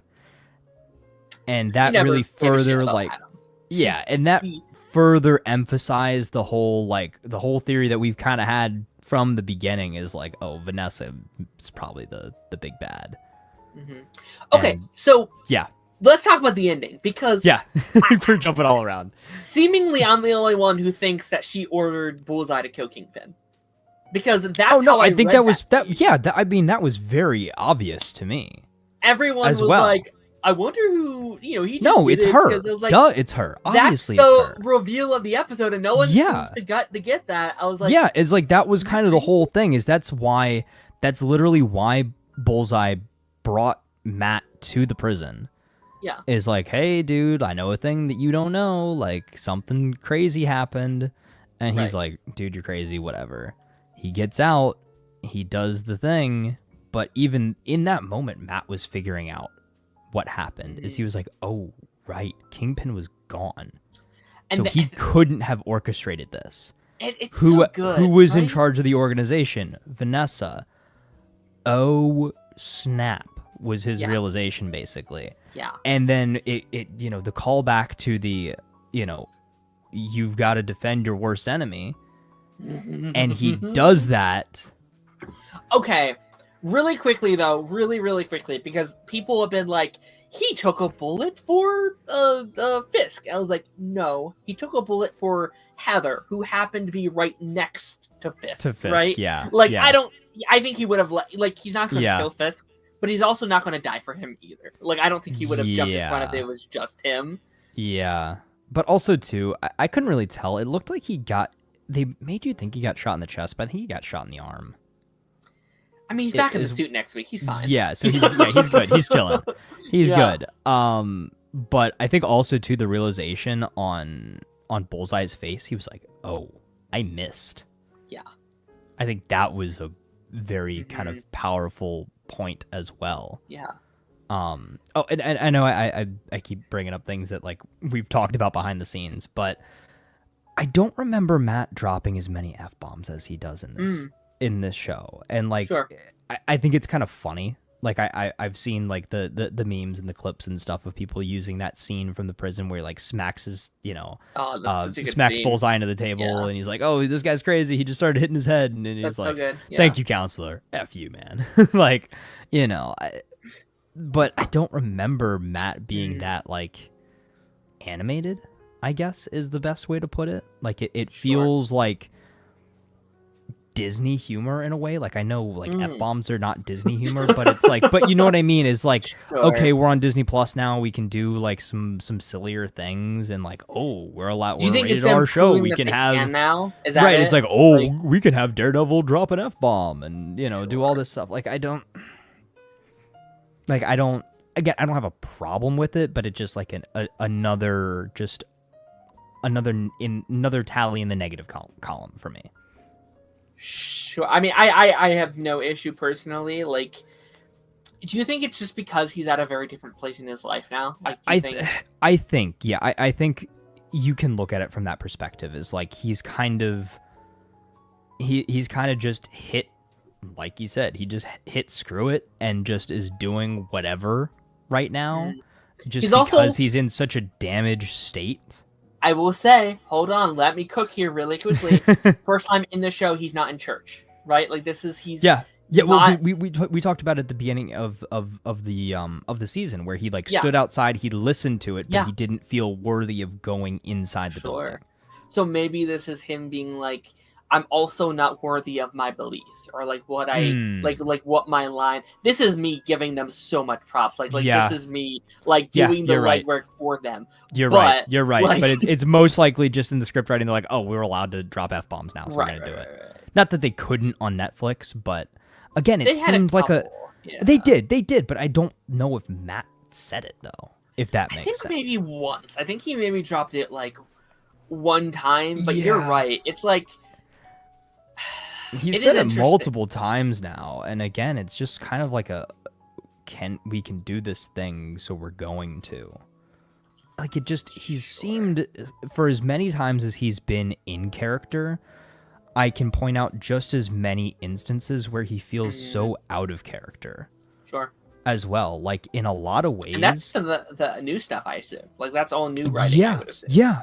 And in a lot of ways, too, it's odd. I saw some She-Hulk clips pop up, and I'm like, even this version of Matt Murdock almost feels more like... He was great in She-Hulk. I don't care. Like, he was fantastic. Yeah, he was. Like, he was... Like, I mean, again, he was a little goofy, but he was, like... It still felt like Matt Murdock. Yeah. But I think maybe that's the point, too, is that's the whole point of the Born Again name, is he has lost himself. He has lost what it means to be Matt Murdock and lost what it's mean to be Daredevil. And by the end of the season, he is going to be reborn. Sure. Oh my God!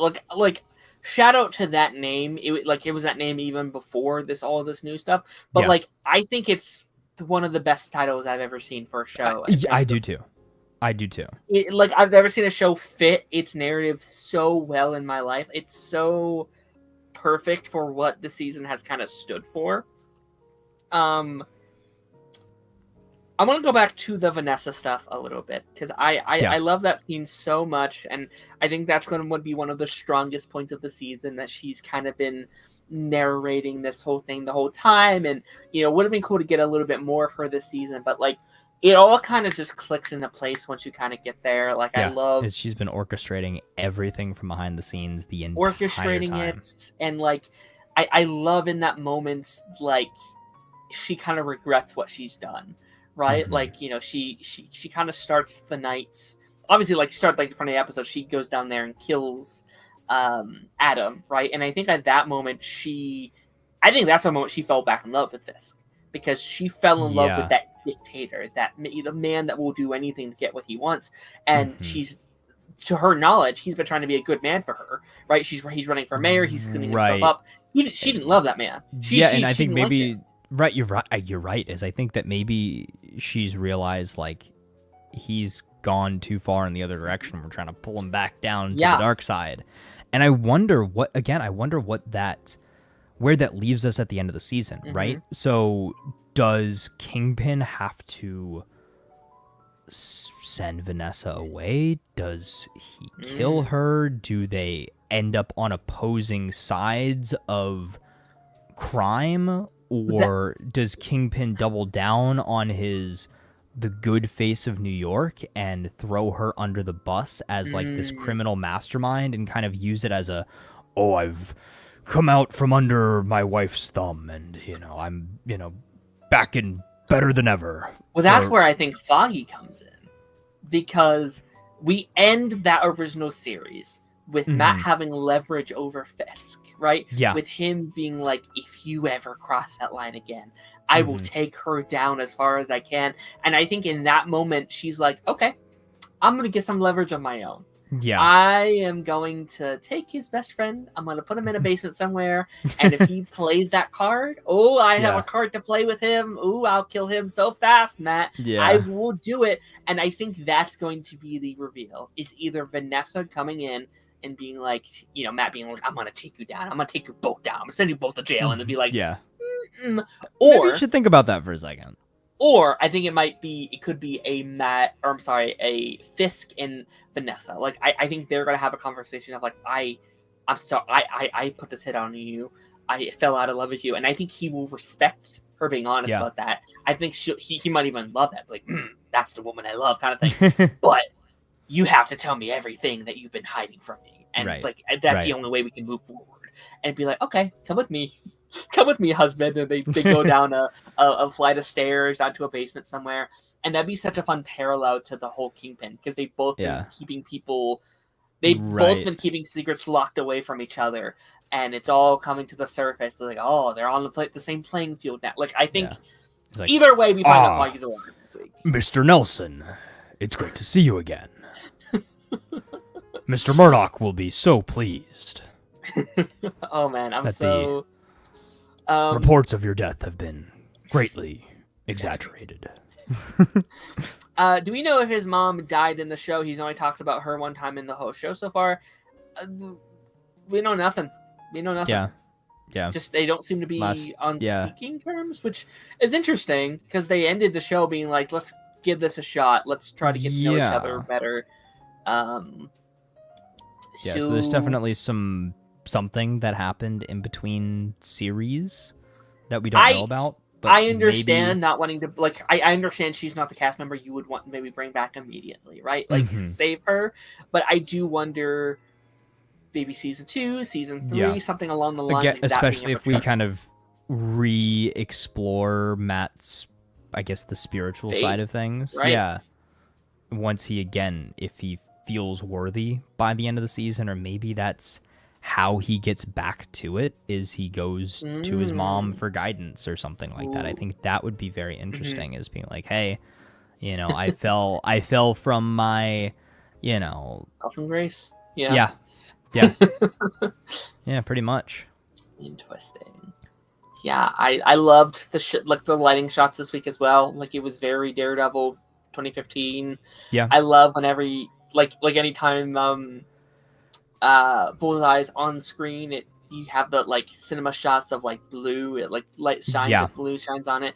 I don't know about you, that opening shot of the episode, I thought it was gonna be Eddie Thawne Cobalt Blue with those bright blue flowers. I was like, Dawn? It was crazy.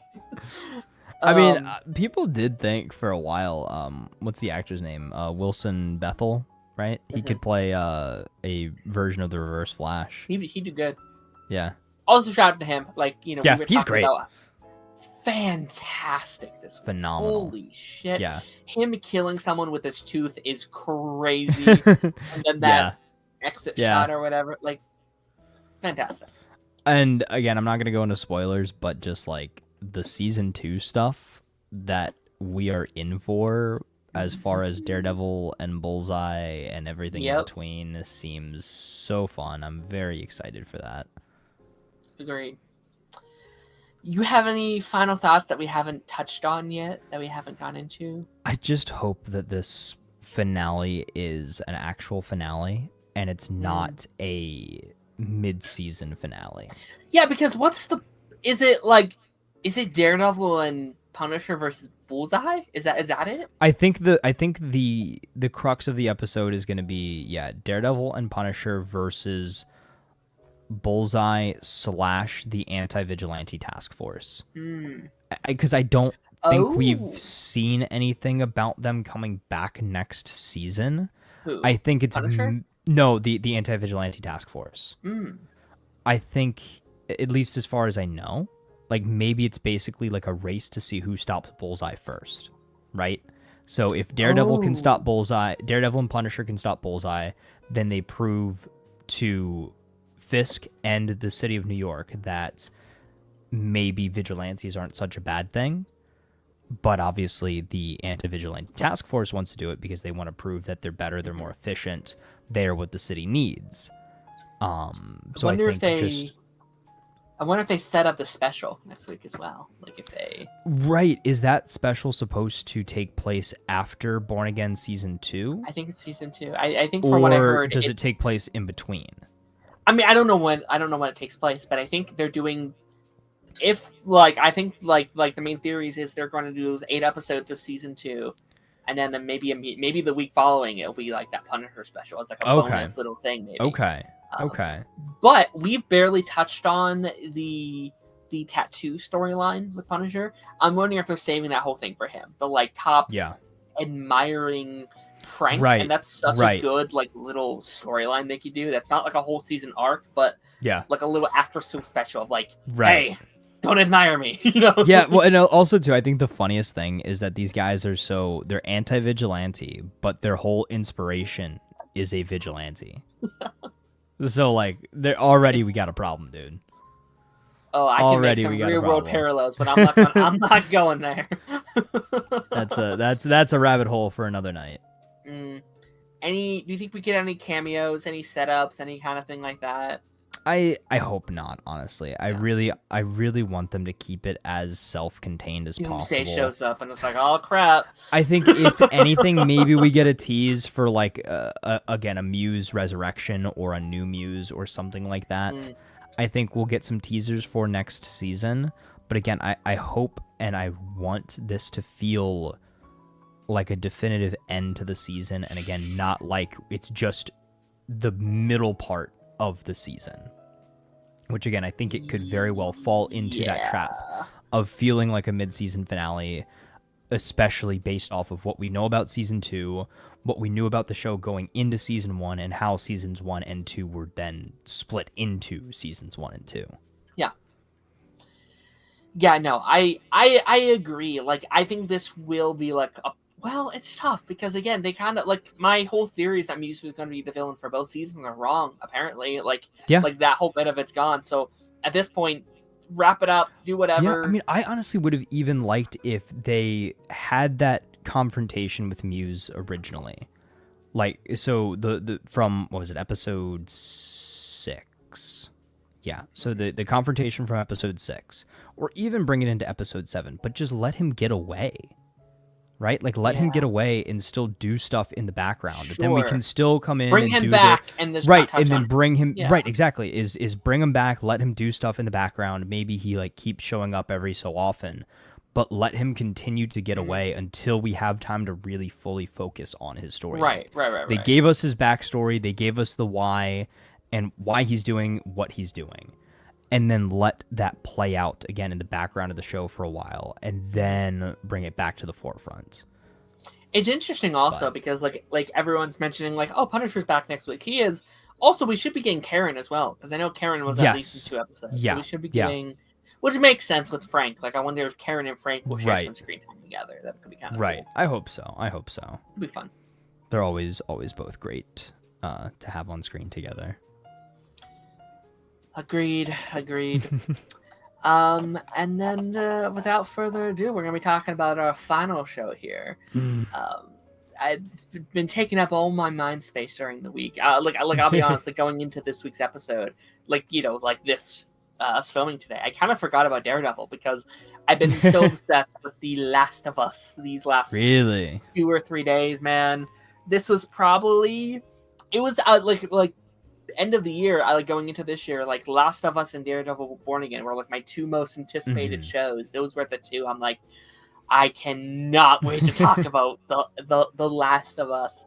Tell me your history with The Last of Us, because I know you have like a little bit of history, right? Yeah, so I wouldn't consider myself a massive fan of the games, but I know about them. Like I played like maybe half of the first game. I've seen, my brother play the second game.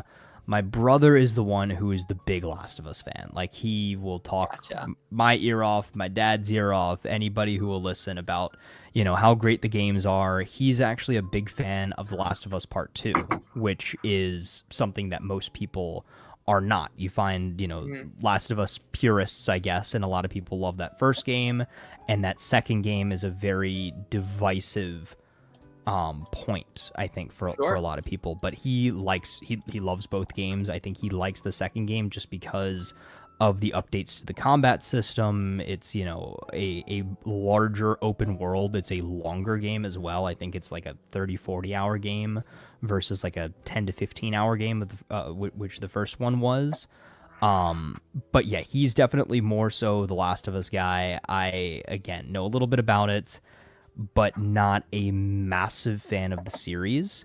I ended up watching the show after it had fully aired. I watched it at some point last year. Did you say that you weren't, or you are? Weren't what? A fan. Oh, so again, like I'm intrigued by it, I guess is the best way to put it. Like I'm not necessarily, again, I wouldn't say I'm a fan, but I'm not a fan, right? So I can't consider myself a fan until I've actually finished the game. Right, so I mean, I think you could be a fan of just the show. Right. Yeah. Okay. So then, yeah, I enjoyed the first season. Like, I think as somebody who didn't know a ton about the game, I enjoyed the show for what it was. Like, again, I picked up on a lot of stuff from early on, the stuff that I had played, but I was in for a bit of a surprise in kind of the back half of the season. I didn't know a ton about it. But yeah, I think that initial watch of that first season, I ended up binging it. Like I said, is after it had come out. It had been out for like 6 months or something at that point. But I enjoyed it. I think of the two big the two big video game TV shows last year, though, I was a much bigger fan of Fallout, which again I have a very similar history with, as far as I've played the games very sparingly. My brother was a much bigger fan of them. He kind of told me everything that I know about the lore of those games. I've watched videos and stuff like explaining all the vaults and things like that. But I think that the Fallout series was, in my mind, a much more fun watch and a better show than The Last of Us. Even though, again, The Last of Us was very well put together, very well made. I draw the comparison. I actually had this conversation with my dad last night before we started watching the show together. For the season 2 premiere, is that The Last of Us feels in the same vein as much of a watch as like Logan, right? Like, it's a very tough watch. It's a good show, but it's very emotionally draining. I think is the best way to put it. Yeah, I mean, and that's just how the games are. Like, I love The Last of Us. It's one of my favorites, and like I'll talk about my strafe with it in a second. But like, I love it. I also have to be in the right mood to play that game, because if I'm like down in the dumps, not feeling well, I'm not playing Last of Us. Because it's kind of a slog to play. Yeah, like it's tough. It's sad. Yeah. Like you will. I think that's probably why I haven't finished it. Although, like, elements of part 2, and you can probably see a little bit of that in this first episode.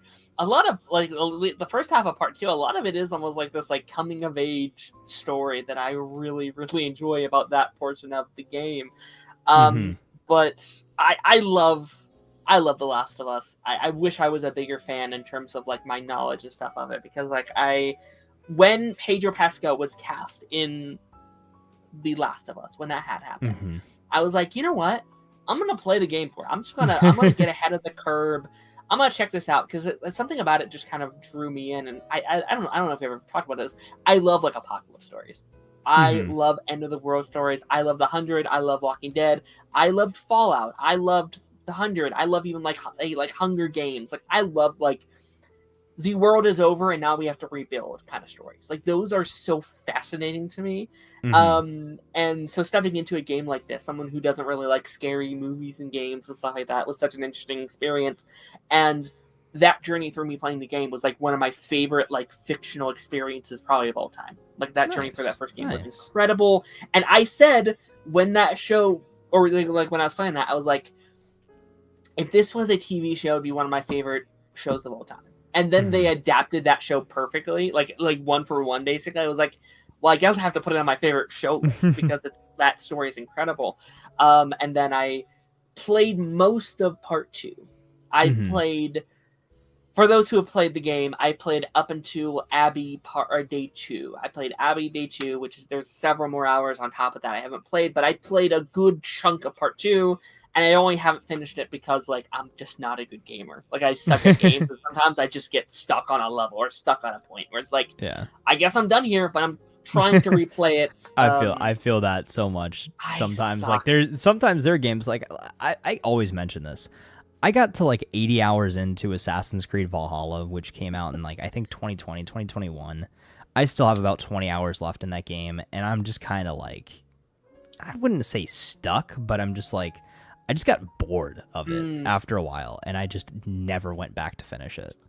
It's always like puzzle stuff that fucks me up. Like, it's always like the simplest thing, and it's so embarrassing. Like, I was playing Last of Us Part 2 the other day, and there's a point where you have to like throw the rope over like a ledge, and you have to climb up the other way. Very simple task. Had no fucking idea what to do. I was like walking around for like an hour and a half, being like, where do I go? All right, we got to get you to play. We got to get you to play Tomb Raider then one day. That'll be fun. I've heard Tomb Raider's great. It's so. Oh, dude, Tomb Raider's so good. It's so frustrating. Like I've thought about like streaming games on here. I think that'd be fun, but it's like, no, it'd be so embarrassing. I'd be stuck on a simple ass thing, and people would make fun of me for like an hour. But no, dude, we got to stream games more, especially if I get a new PC at some point, when the one that I can actually really fully stream games on. Then hit me up. We got to do some games. a little serious is like Taz Yes. teaches Darren how to play video games. Yeah. Oh, dude, I'll teach you how to play Call of Duty Zombies. Oh god. And we'll do the God. Easter eggs, and those are all puzzles. That would be kind of fun, actually. There are puzzles. There's Morse code. There's like all this stuff. No, it's crazy. But Ciphers. going into season 2, like I've known the main story. I've known the big thing that was going to happen. I know the big thing too. Excited. I know the big crux. Whew, I'm just so excited to see how they adapt it. I love this story when it's I love this main story and what they do with it. And my favorite thing about this, like I'm a little just like slightly more backstory a little bit. I started the pipeline, I think, when season 1 was airing, and that was one of the shows I wish I was covering more. Like, I wasn't doing this yet. I wasn't doing full-on reviews yet. Like, I think I started the pipeline November of 2022, and this aired in January of 2023. So I was just getting started, right? And like, I felt like I had just missed the Last of Us conversations on here. Like, I didn't dive into it as much as I wanted to. So I've been really waiting for it to come back because I wanted to do these live discussions. Last of Us is such a strong conversation show. There's so much conversation for sure. For sure. One of these days we will have. I'm really excited to have. Once we talk to Darth about this season, because he's binging it this week. I'm pretty sure. I want to hear his thoughts on the finale and that leg run of like who was right in this situation, because so much of our conversations these last couple months are like, are these characters morally right? There's the big moral dilemma. And this is a show where no one is morally right. They all kind of suck. No. It's just you have to choose a side. You know what I mean? I don't think literally there is nobody that is all good, really. Oh, my God. Out of any of it. And I think that, again, that you're right. That is a very good point to bring up, is there is no good guy or bad guy. There is just people trying to survive, and you do what you got to do. And like, even in this episode where not a ton of stuff happened, but we even had a few like kind of bigger decisions to make of like, do you help this person? Should we try to do this thing like that? I do like, you're right, that kind of moral dilemma there as well. And like, again, I don't know how much you know about like the format of the second game, but like Last of Us Part 2 is a story about perspective. And yes, I do. Yeah, I do know about that as well. And I'm being very curious how they're going to adapt that into the story. And I think already they're doing a really interesting job at kind of making you care from the very get-go. Like, they are the first characters you see this season, which is very interesting. In the games, they don't really give you that. They kind of just throw you in, and when this thing happens, it's like, oh, I fucking hate these guys. Like, what the hell? Why am I playing as them? Right, and then what the throughout the course of the game, then they try to make you sympathize and care about them why they did what they did. You play the same day, but from their POV, and by the time it happens, it's like, oh no, I don't know how I feel. Oh no, this is awful. But that's awesome. It's very exciting, and I think this first episode, I liked this first episode a lot. I really did. And one thing I think is very interesting, and we won't go into game spoilers, but this game kind of takes place right before, this episode takes place right before the start of the show. And we know a lot of the context, we know a lot of those things, we see some of those scenes, but you really get the extra context for where this is taking place. You're seeing all these things that you already know if you played the game, and you're like, oh, that's what it looks like. Oh, that's the headspace they were at. Oh, that's the way they're going about how they're adapting the story in a very fun and interesting way, I thought. Nice. Yeah. Again, so... How do you feel? I thought, again, this was a great start to the season. I think it did exactly what I expected it to do, was kind of reestablish where we were. I knew there was going to be a bit of a time jump. I knew we needed to see kind of how everybody has evolved and changed and matured since we last saw them. But also, as much as things change, things stay the same as well. But I do definitely feel like we're in a different state as far as like the state of the outbreak and the state of the world and that sort of thing. We were kind of talking about this before we went live, is that it seems like, at least from like Ellie's perspective, that the infected are a lot less of a threat this season than they were in season 1. And I think that maybe that's their way of showing like kind of the power increase. Like I know game mechanics change a little bit between game 1, game 2, or part 1, part 2, sorry. And like the movement was a little bit more free, and the combat was a lot better in the second game and everything like that. So maybe that's their way of showing it, is like, you know, our point of view character is a lot less scared to go out and get her hands dirty and kind of, you know, get up close and personal with the infected and stuff like that. And I think that that's cool. And I think that was one of the big aspects that people wanted to see more from that first season, is we didn't get a lot of fighting. We didn't get a lot of combat. It was more so like avoid the infected as much as you can and fight people. Right. And I think we're also going to get that aspect here in season 2 as well. I don't know if you saw the little sneak peek of like, you know, what to expect this season, that sort of thing. Like, I think that gives me a lot better of an idea of where this season is headed. And I think, again, it's going to be more so a person-focused season than a zombie-focused season. Absolutely. Yeah, no, it's a very personal, from what I played, it's a very personal story. It's a story about dealing with our consequences and what is the repercussions of our actions and what are the consequences of these things that we've done. And, you know, Joel makes a very big decision at the end of the season. Where does that go? And, you know, how does that follow him into where we are? So absolutely. And I can't tell either too, so I don't know if I'm supposed to be in the dark on this, right? Are we supposed to think that somewhere in this 5-year gap that Ellie figured out that Joel lied to her? Or did she know he was lying from the beginning? Is that something that is going to be explored, and that is why they're kind of butting heads right now? Or, again, is it the simplest solution, is the correct solution, is they're just butting heads because she's, you know, I'm an adult now, I don't have to listen to you, you're not even my dad, dude. Like, I think that's kind of the point a little bit, is that they want you to ask that question. It's like, right, is that it?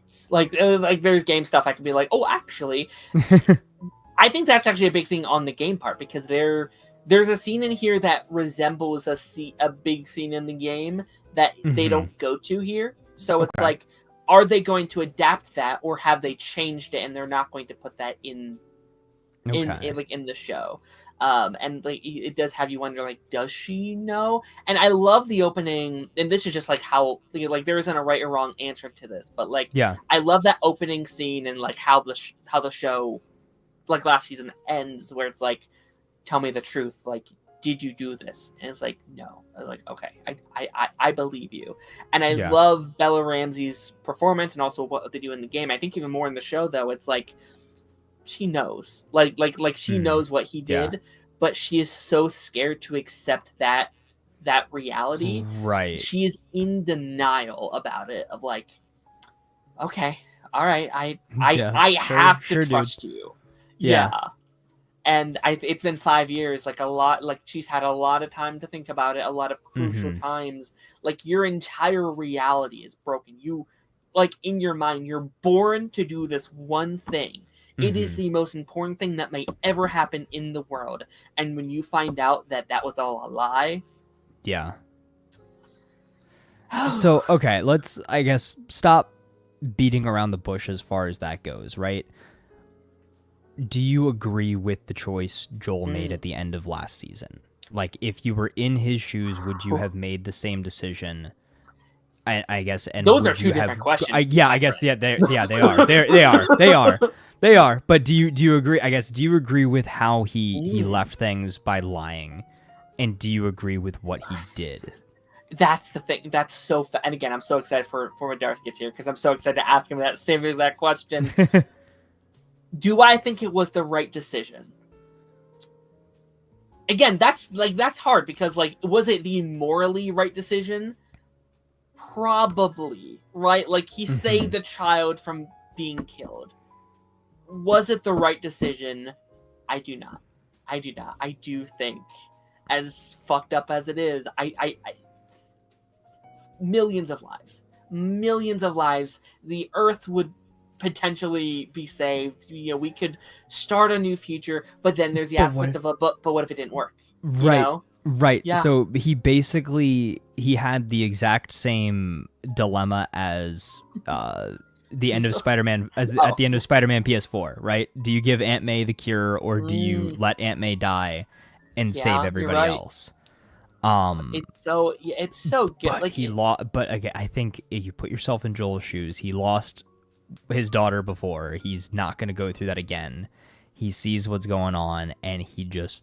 It's selfish. He snapped. Yeah, he snapped. Yeah, exactly. He made, in a lot of ways, yes, he made a selfish choice.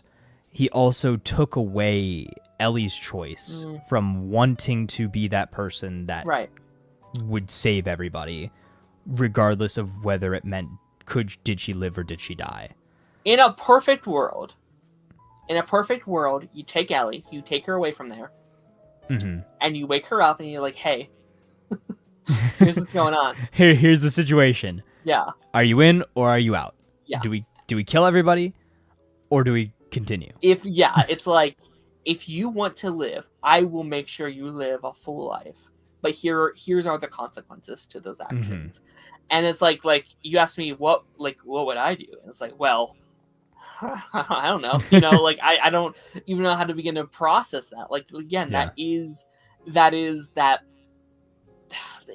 was the hole that he was able to fill in via everything, man. It's so tough, and I really do like how they kind of expanded on that selfishness, that fatherly selfishness that he feels like he deserves these daughter figures in his life. Even the stuff with Dana in this week, like he's kind of taken in Dana as almost this new father figure or this daughter figure, is he thinks that he can make up for what he's missed in the past. And it almost came across this week as almost like a mental illness of such, where it's almost like this addiction of like, I need a daughter, I need to help these people, or and he until very recently, and I love the whole therapy bit, we can talk about that in a minute, but like he never grieved over his daughter. He never had the opportunity to do that until recently. And I feel like that point, wasn't that 15 years later?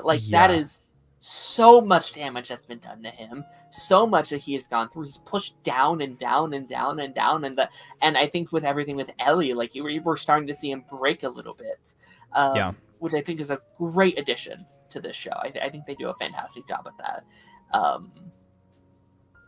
Also, shout out to Catherine O'Hara, who played the therapist this week. One of the better, I think, scenes in this show is that long dialogue scene between both those characters of it's like, listen, I'm going to finally be open with you. I fucking hate you. I hate looking at you. You killed my husband. Okay, also my question on that, right? Is that something that happens in between games? Did that happen last season and I just forgot about it? Is this something that happened off screen? So I was confused at first. I had to look it up because I didn't remember. Eugene is only mentioned in the games. She is someone that Dana was kind of teamed up with. That was kind of her riding partner. He was we explore one of their old hideouts where he would smoke a bunch of weed and he would do all these things. He had all this porn and stuff like that. And they mentioned he had a wife, but I don't think we ever actually meet the wife, and I actually think she has a different name in. Okay, so this is completely new, completely made up for the show. Okay. When when that was happening, I was like, Eugene, who is that? I had to look it up. I was oh, it's this guy. Okay. And they're just adding to the context and adding to the, that makes sense. He's like, that makes sense. It's not that you killed him, but it's how you killed him. I was like, how'd you fucking kill him? I was like, I guess in that, with that added context, at least in the moment too, for that scene, I'm assuming what happened is he got infected and Joel was the one who had to put him down, but maybe he didn't do it in the most humane way possible. Yeah.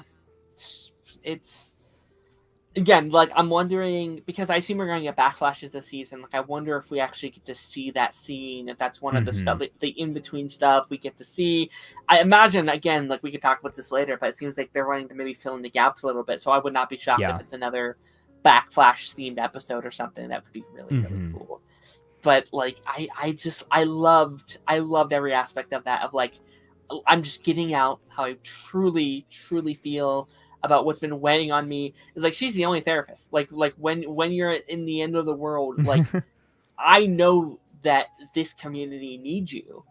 I know that you need my help through this, so I am going to put my needs aside to help you through this, even though it's tormenting me every day. And like I like that she ends it being like, okay, that's how I feel. Now let's work through this. Let's work past this. How can we come to terms with what all this has happened?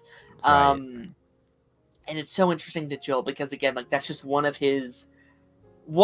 just a simple example of his consequences coming back to him, like the things that he's done showing up in his present day and haunting him a bit, even if it's is he under his thinks control that or not. all of this stuff that he does for the greater good, he does for his survival, but doesn't ever really think about the results or what could happen. And I think we even got aspects of that last season to an extent. Like certain things would still, come back to bite him. But it is again such an interesting dilemma too, right? This is somebody who's been living through the apocalypse for 15 years, who has become very, I guess, reserved, very jaded, changed his worldview, and again, is somebody who really only looked out for number one, looked out for himself for as long as he can remember, and it's tough to then learning to care for other people and wanting to protect these people. Yeah. And he's already a person that is willing to go to these extreme lengths to protect himself. Yeah. So how far would he go to protect those people he loves, number one, and those people he loves who he feels like cannot necessarily protect themselves as well as he thinks he can protect them?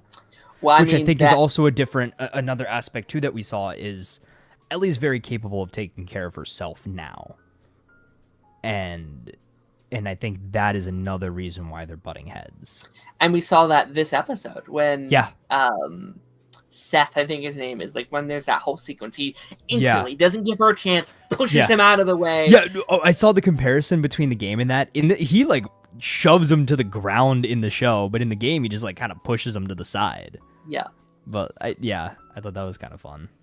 Yeah, no, it's really interesting, and like there's that lingering trauma that she has with this, where it's like, I didn't want you to save me. I didn't want that from you. And you're right, and that's a really good aspect that you brought up. Saving me. And like when that scene first happened, you're like, oh, he was just trying to protect you, Ellie. Ellie, like let him do this. He's his daughter. But like once you see it from that lens, that like again, Ellie has trauma. I don't think she's worked out. And maybe that whole thing wasn't about that situation. It wasn't. Right. Yeah. It's like it was very much so in reference to the big thing. Of I didn't ask you to save me. Yeah, there's a thing with parents that's like your parents can like get under your skin like few people can, right? And I think that's kind of what we're seeing here is like she cares so much for Joel. She cares so much for what has like their journey and that stuff like that. So that's why it hurts so badly. That's why this stings so much, because this person I care about more than anyone in this world could hurt me in such a way that it's just she can't get over it. And I think they do a really good job at showing the strive between those two characters and where they are mentally. And again, Joel just desperately just trying to get his daughter back, and her, I think, wanting to wanting to go back to who they were, but knowing that she just can't do that. Yeah. So good. Yeah. Kind of swapping gears a little bit. A couple things, I guess, comparisons to the game. We're slightly further in the future than the game go. Or, I think it's 4 years. It's a 4-year time jump in the game. It's a 5-year time jump here, and I wonder if they just did that for like age-wise, like. Yeah, but also to wait. So the outbreak in the game takes place in a different year than it does in the show, right? So they scale everything I think so, yeah, like because they changed the outbreak, right? Because it happen like in the game came out in 2013. I think it happened in 2013 in the game. and then wherein it's like this happened in 2022 2003 or something like that. So Sure. but now obviously present day is like 2030, but I guess the games were further in the future.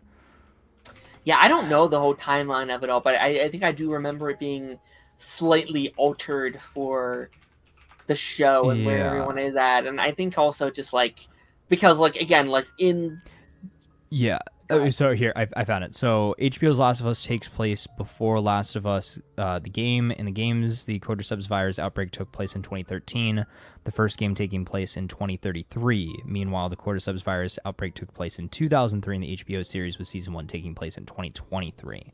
So they moved it back to then make the present day of the show the present day of when the show came out.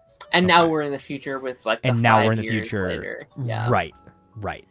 And also now I it's, think 2029 I think is what it was, the new year.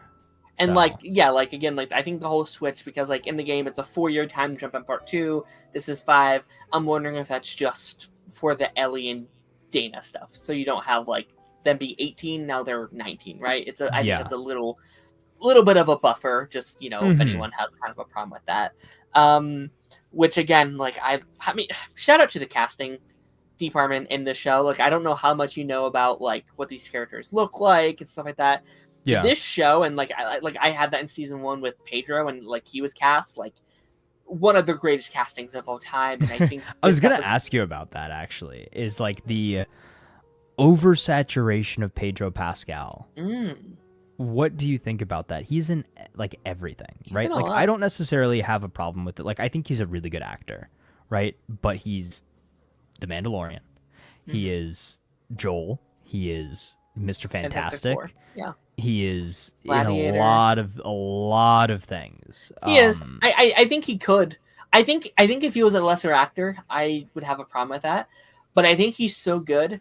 I don't see when I'm watching this. I don't see Mandalorian. When I'm watching this, when I saw that Fantastic Four trailer, I didn't necessarily see Joel. Right, like I think he, to me, and I know some people would disagree, I think he's so good of an actor that he can play all these roles and not necessarily feel like each other, despite having such an iconic face. Like I feel like each character feels independent. I agree. He is not The Rock. He's not playing himself in everything. All of his characters are unique.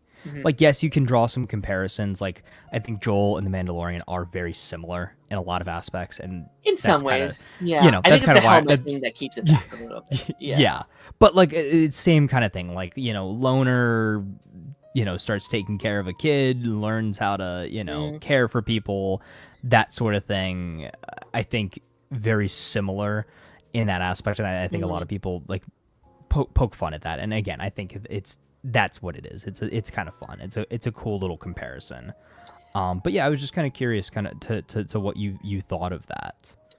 Yeah, I mean, it should also be said that a lot of these characters, I don't know how much longer he'll be playing them, right? Like Mandalorian is all voiceover stuff anyway, most of the time, and I assume it seems like he might be coming to an end of that character. Like it seems like we're kind of maybe close, at least yes for and now. No. There's some rumors. Like when Darth's here, we can really go into like all the Star Wars rumors and theories and stuff like that. There was some stuff that came out recently that I would love to discuss, but we might be seeing a little bit more than sure. But like even if that's so, like that's voiceover stuff. We don't actually see Pedro Pascal in it that much.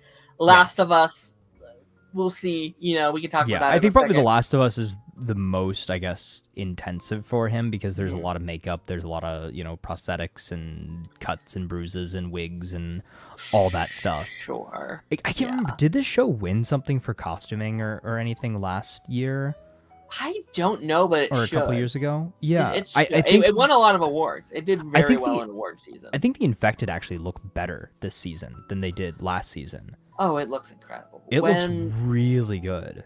When like the Stalker was kind of coming up, and that's actually something I kind of wanted to go back to. When you were saying they feel weaker this season, I think that might be to contrast the different types of clickers in this show, because part 2 really expands upon like what kind of clickers are there. This episode expands on like they're getting smarter, they're getting stronger, they're getting faster, which is in the game, but they don't really talk about it, right? Like they just, Okay. you just start to meet all these different ones, and I like that it's them being like, "Hey, they're evolving, guys. What the fuck are we going to do?" Like I But like that that's an undertone to the story. Yeah, I do too. I do too. But go back, I guess, to something that I know from the first game, right? So the Bill and Frank episode of last season, which was probably my favorite episode of the show that has nothing to do really with the main plot. Fantastic. Very Brilliant. different in the game. Like you go into, I believe you go into the school and stuff like that, and that's when you first fight the bloater,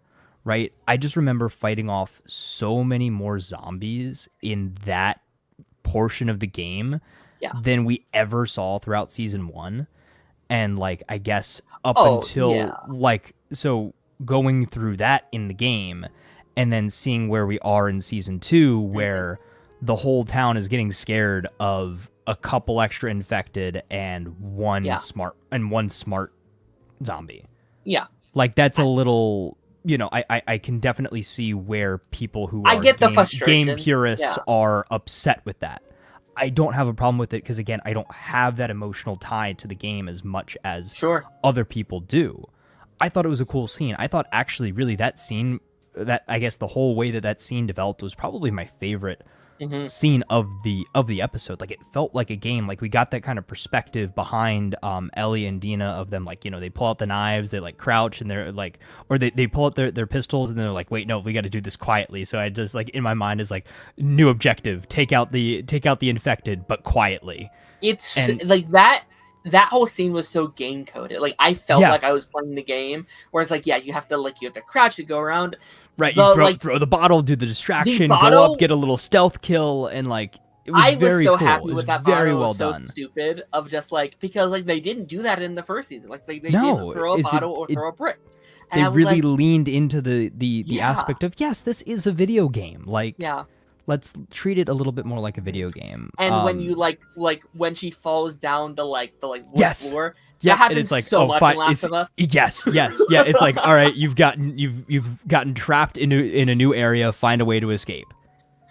Yeah, no, for sure. And I like that I'm not someone who likes a lot of like horror movies and stuff like that, but like I think this is easily the scariest Last of Us has been. Season 1 isn't really scary at all. Like which I'm okay with. I would say it's more so a thriller. Yeah. Than horror, but they did kind of lean into the horror aspect here with the design and just but I mean it does what it's in the name. It's a stalker. Yeah, it disappears and they really lean into the scary aspect of that. Like clickers that can just disappear, that can run. Yeah. Like that's terrifying.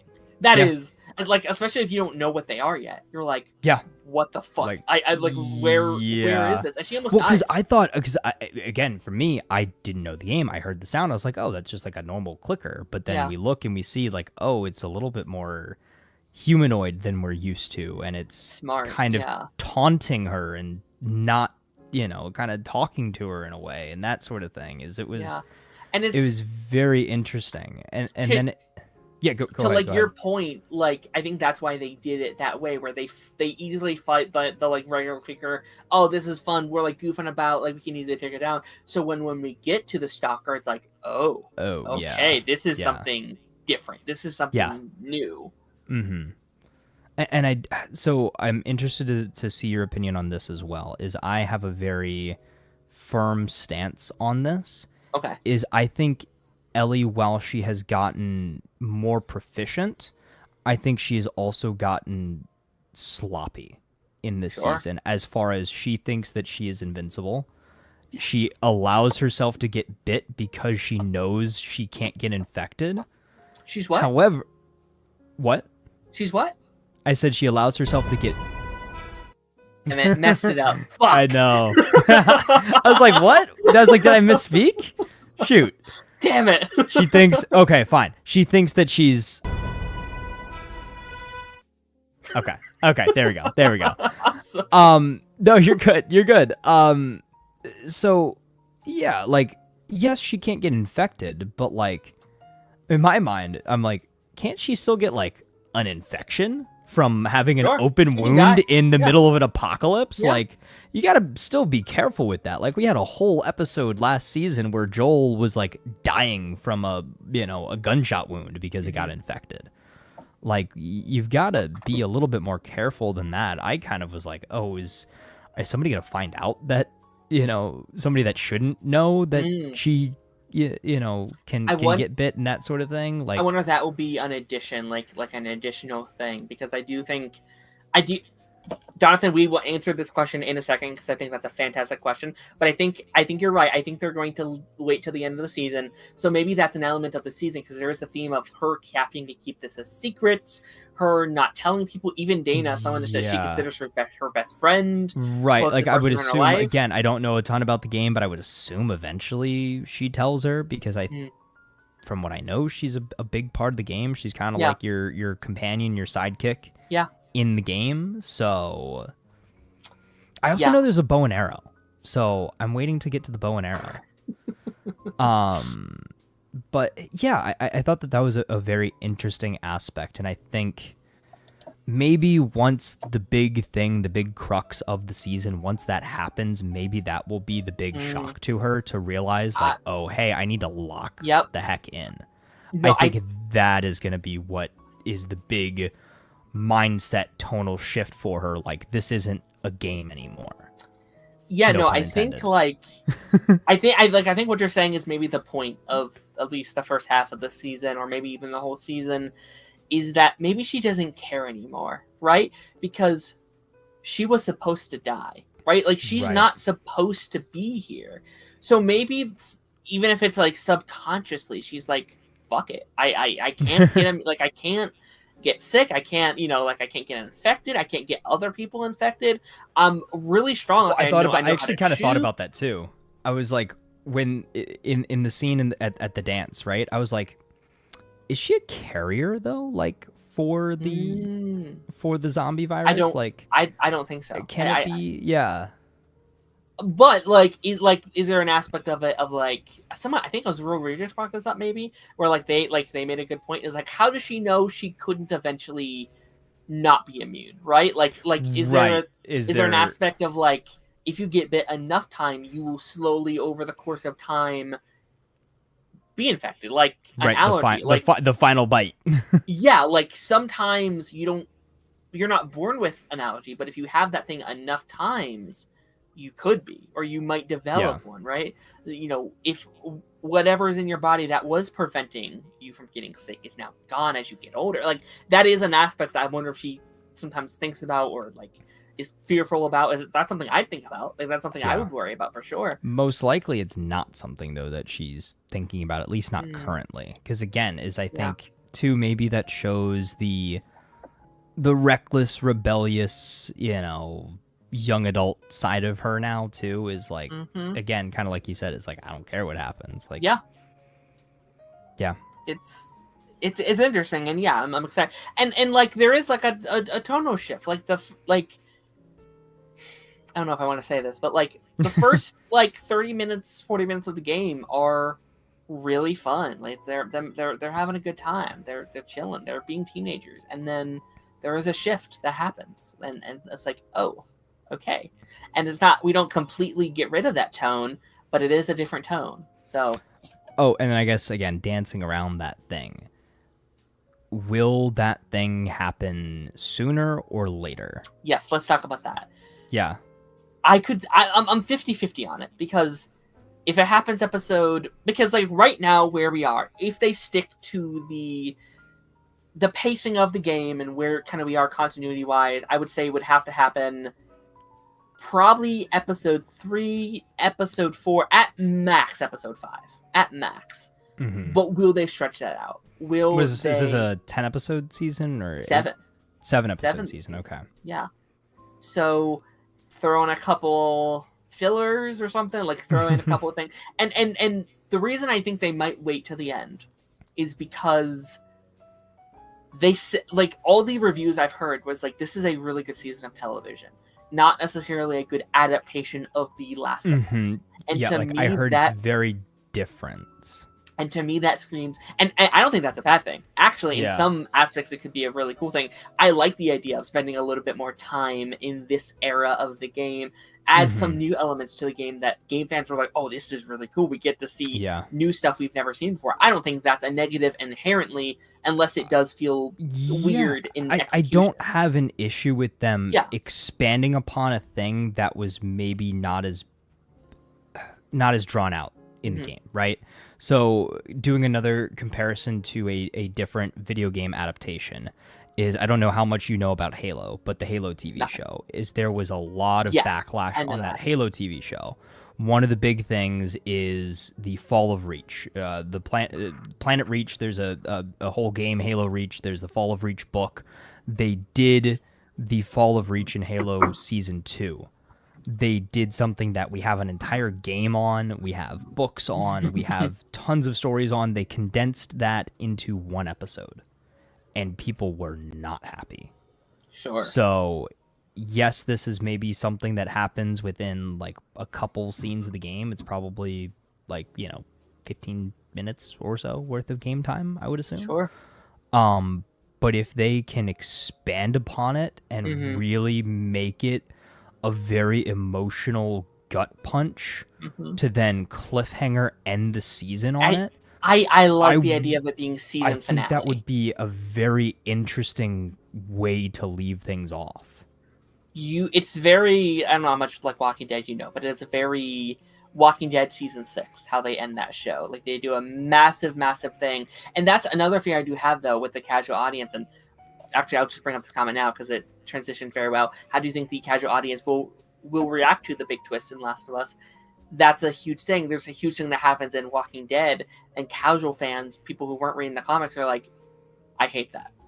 You just broke my heart, and that was an ending of a season. I think the casual fans are going to react the exact same way that the hardcore game fans reacted when the game came out and that thing happened. Yep. And again, I was not a fan of the games then. I didn't play the games then. Yep. And even I knew that it was not received well. And I think that's one of the big reasons why people don't like The Last of Us Part 2. It's a hard pill to swallow. The game. Yeah. Yes, is that thing, and then also the fact that you have a dual protagonist story as well. I think that is the other big side of things there. And it helps, and I'm actually really glad.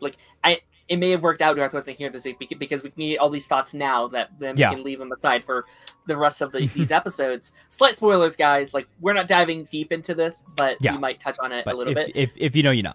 Yes, like, I think it really helps what they're doing because, like, when you start that game originally, you don't love Abby yet. Like, you don't like that character. She's kind of you kind of switch to her, and it's like, who the fuck is this girl? And then you kind of lead to that, and it, when the ultimate twist happens, you hate Abby. You hate Abby. You hate it with every grain of your soul, and you're forced to play as her. And I think that's the strength of that. Is like, again, like I said earlier, it's a story about perspective, and I think it's very interesting that they make you care instantly. Right in the first 5 minutes, you see a girl who is devastated over the loss of someone she cares very deeply about. And I'm curious when that switch does happen, how much will we care then? When the event does happen, will we see it from her POV then instead of having to learn it later, which will be interesting. So I don't necessarily know what her motivation is, right? Obviously she's lost somebody, but I don't know who it is. Right. Yeah, so, and I'm assuming that's something that we'll figure out. That's something that we're not supposed to know as a show viewer yet.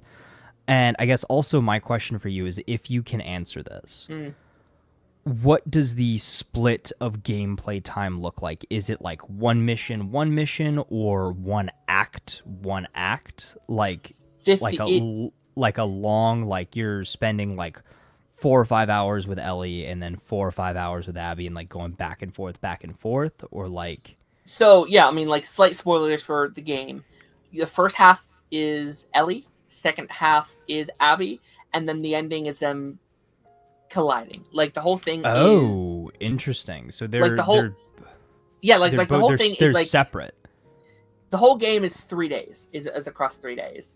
It's you're following 3 days of Ellie, and then you are playing those same 3 days, but from the POV of Abby this time, and them Okay.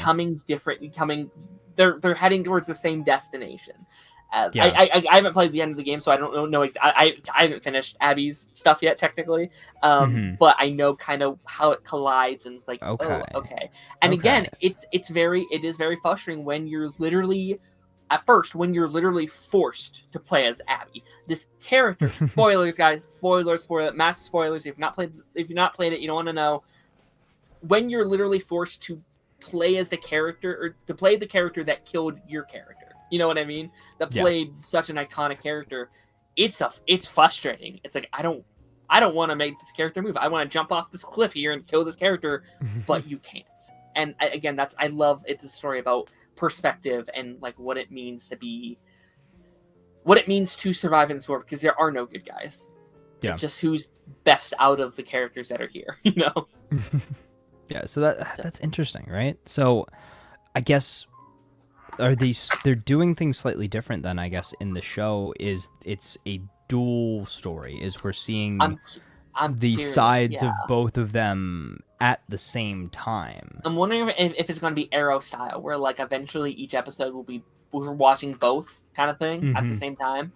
Or if there will be surprised a if we get like one episode where it's just one and one episode where it's just the other. And I almost thought like crazy aspect of it is like a whole season, really. Like again, this is like that's what I thought they were going to do. Like a 40-hour game.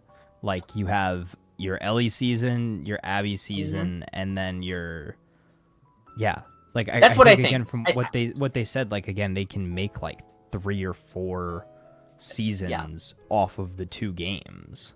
I'm thinking this season is building up to the events. Next season's Ellie. Season 4 is Abby. Call it a day. And you then know, I'm thinking. That would be crazy. Again, I'm not sure how people would react to that. Again, I know people didn't react to it very well for the game itself.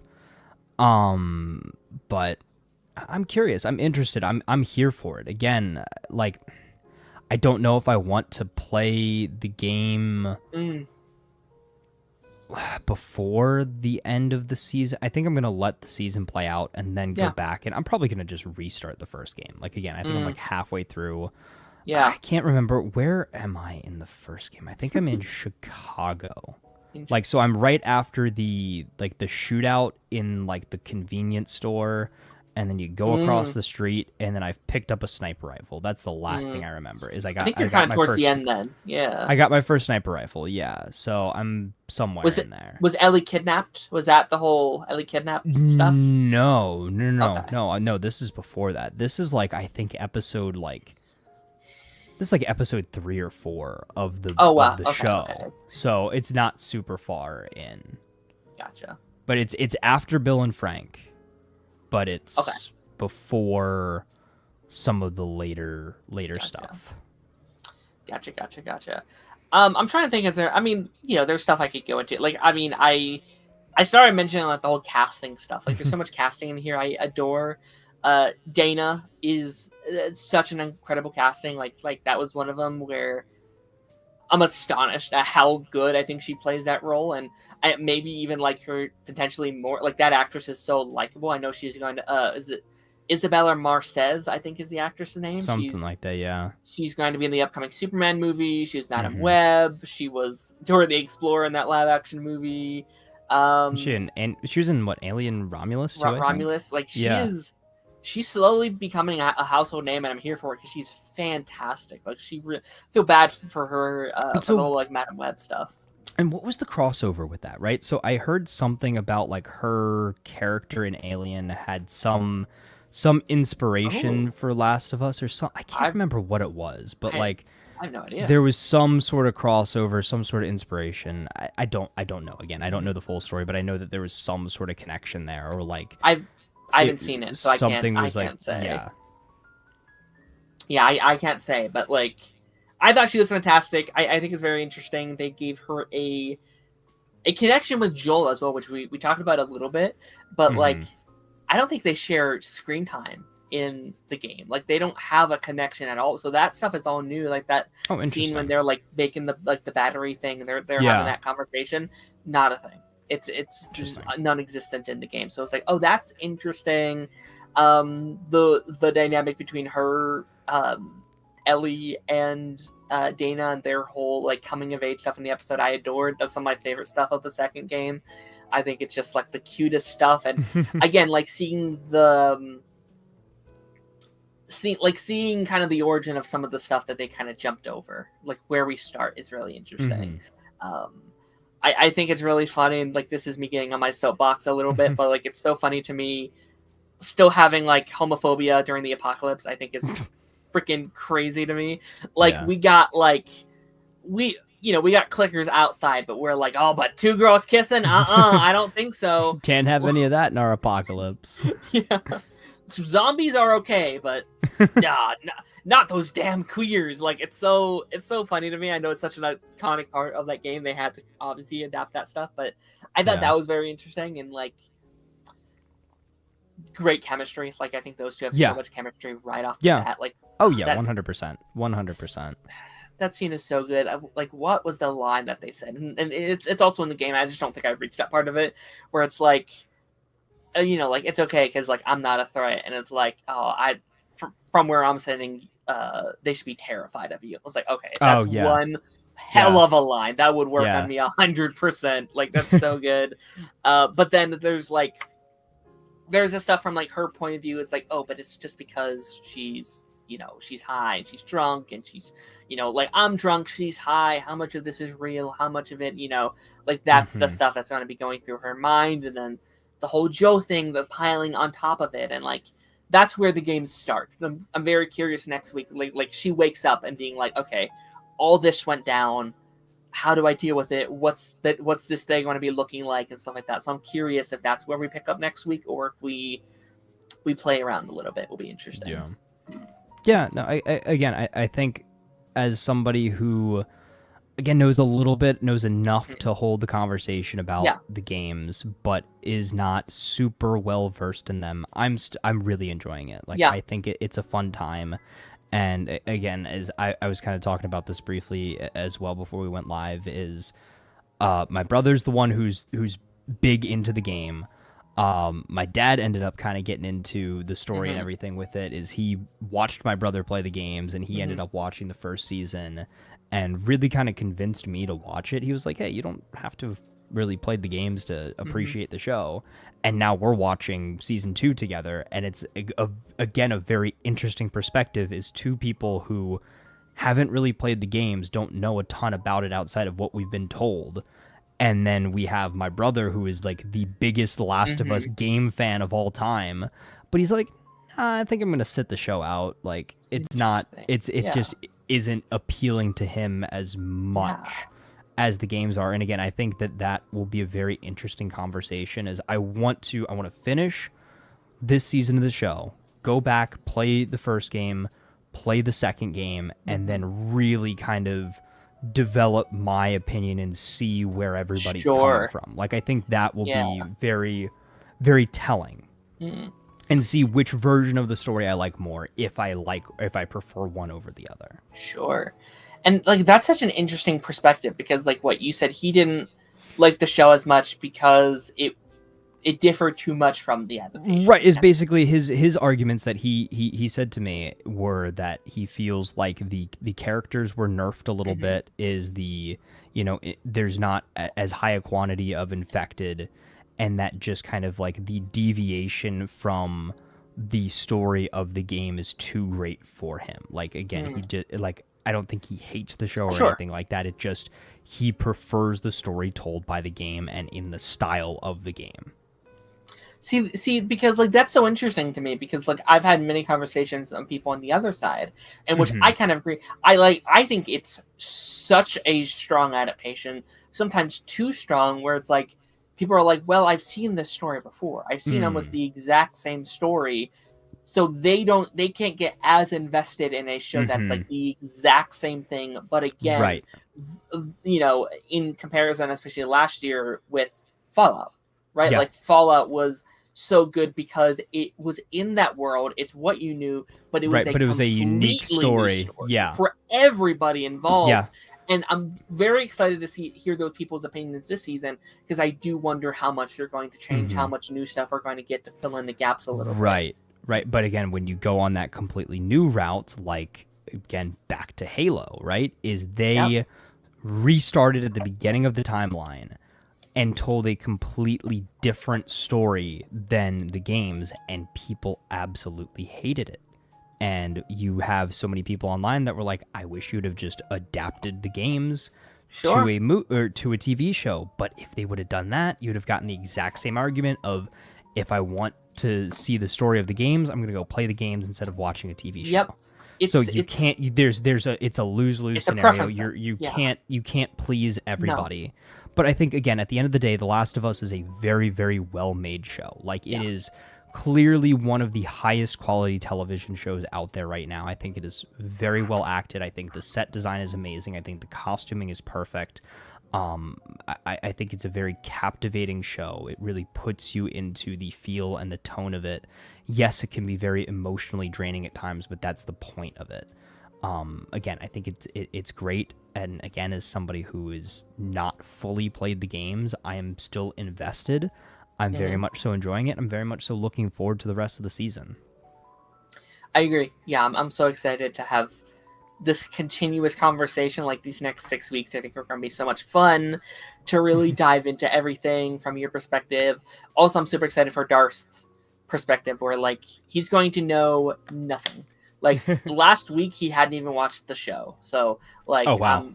He hasn't played the games either. He hasn't played the games. He knew nothing. So I'm very excited. Like, that's kind of why I want to keep it a secret, because I want to get his, like, genuine feelings when a certain thing does happen. How does that feel from a very casual audience of, like, oh, you know, because I feel like that doesn't happen a lot in media. So maybe it was like a blessing in disguise he didn't show up this week, just because we got to get all of this out of our system now. Yeah. So hopefully rest of the season we can kind of not mention those things. Just kind of take the season for what it is, episode by episode, and see where we go. Absolutely. Yeah. Very excited. But yes, that takes us towards the end of our stream. This was an absolute blast. Some great episodes this week. Super excited for next week. More Last of Us, more Daredevil finale, which will be very, very fun to talk about. More Doctor Who. Darth should be back with us. Does Andor come out before we stream again? Or I think it's a week following. Maybe. Hold on. Next week is the 21st. That doesn't come out until Thursday the 24th? Is that correct? Thank goodness. I'm glad. Yeah, and I think then the following week would then be you. Yeah. So I think we're gonna have Daredevil finale. 22nd is when Andor comes out. It comes out Tuesday. So we won't be able to talk about Andor until the following week. Sure. Yeah. Okay. And then we'll have three episodes to talk about, I think. 3 episodes every week. Yep. That's gonna be interesting. But guys, thank you so much for watching. Taz, where can people find you? What's been cooking up? What you been working on? YouTube.com/ToxicTaz, and yeah, I definitely need to make some videos on something sooner rather than later. But yeah. No, we're back, and that's what matters. We're back. We're talking about the shows. Maybe I'll do something for Daredevil at the end of it. Ooh, fun little end of the season. Yeah. Again, this show next Monday. All the things we just mentioned, super fun. Pipeline this week, also very fun. We're continuing with our MCU retrospective. We have finished Phase 1 of the MCU, and now we will be ranking every character introduced within Phase 1 as a combination of that 5-film journey before we step into our Phase 2 journey.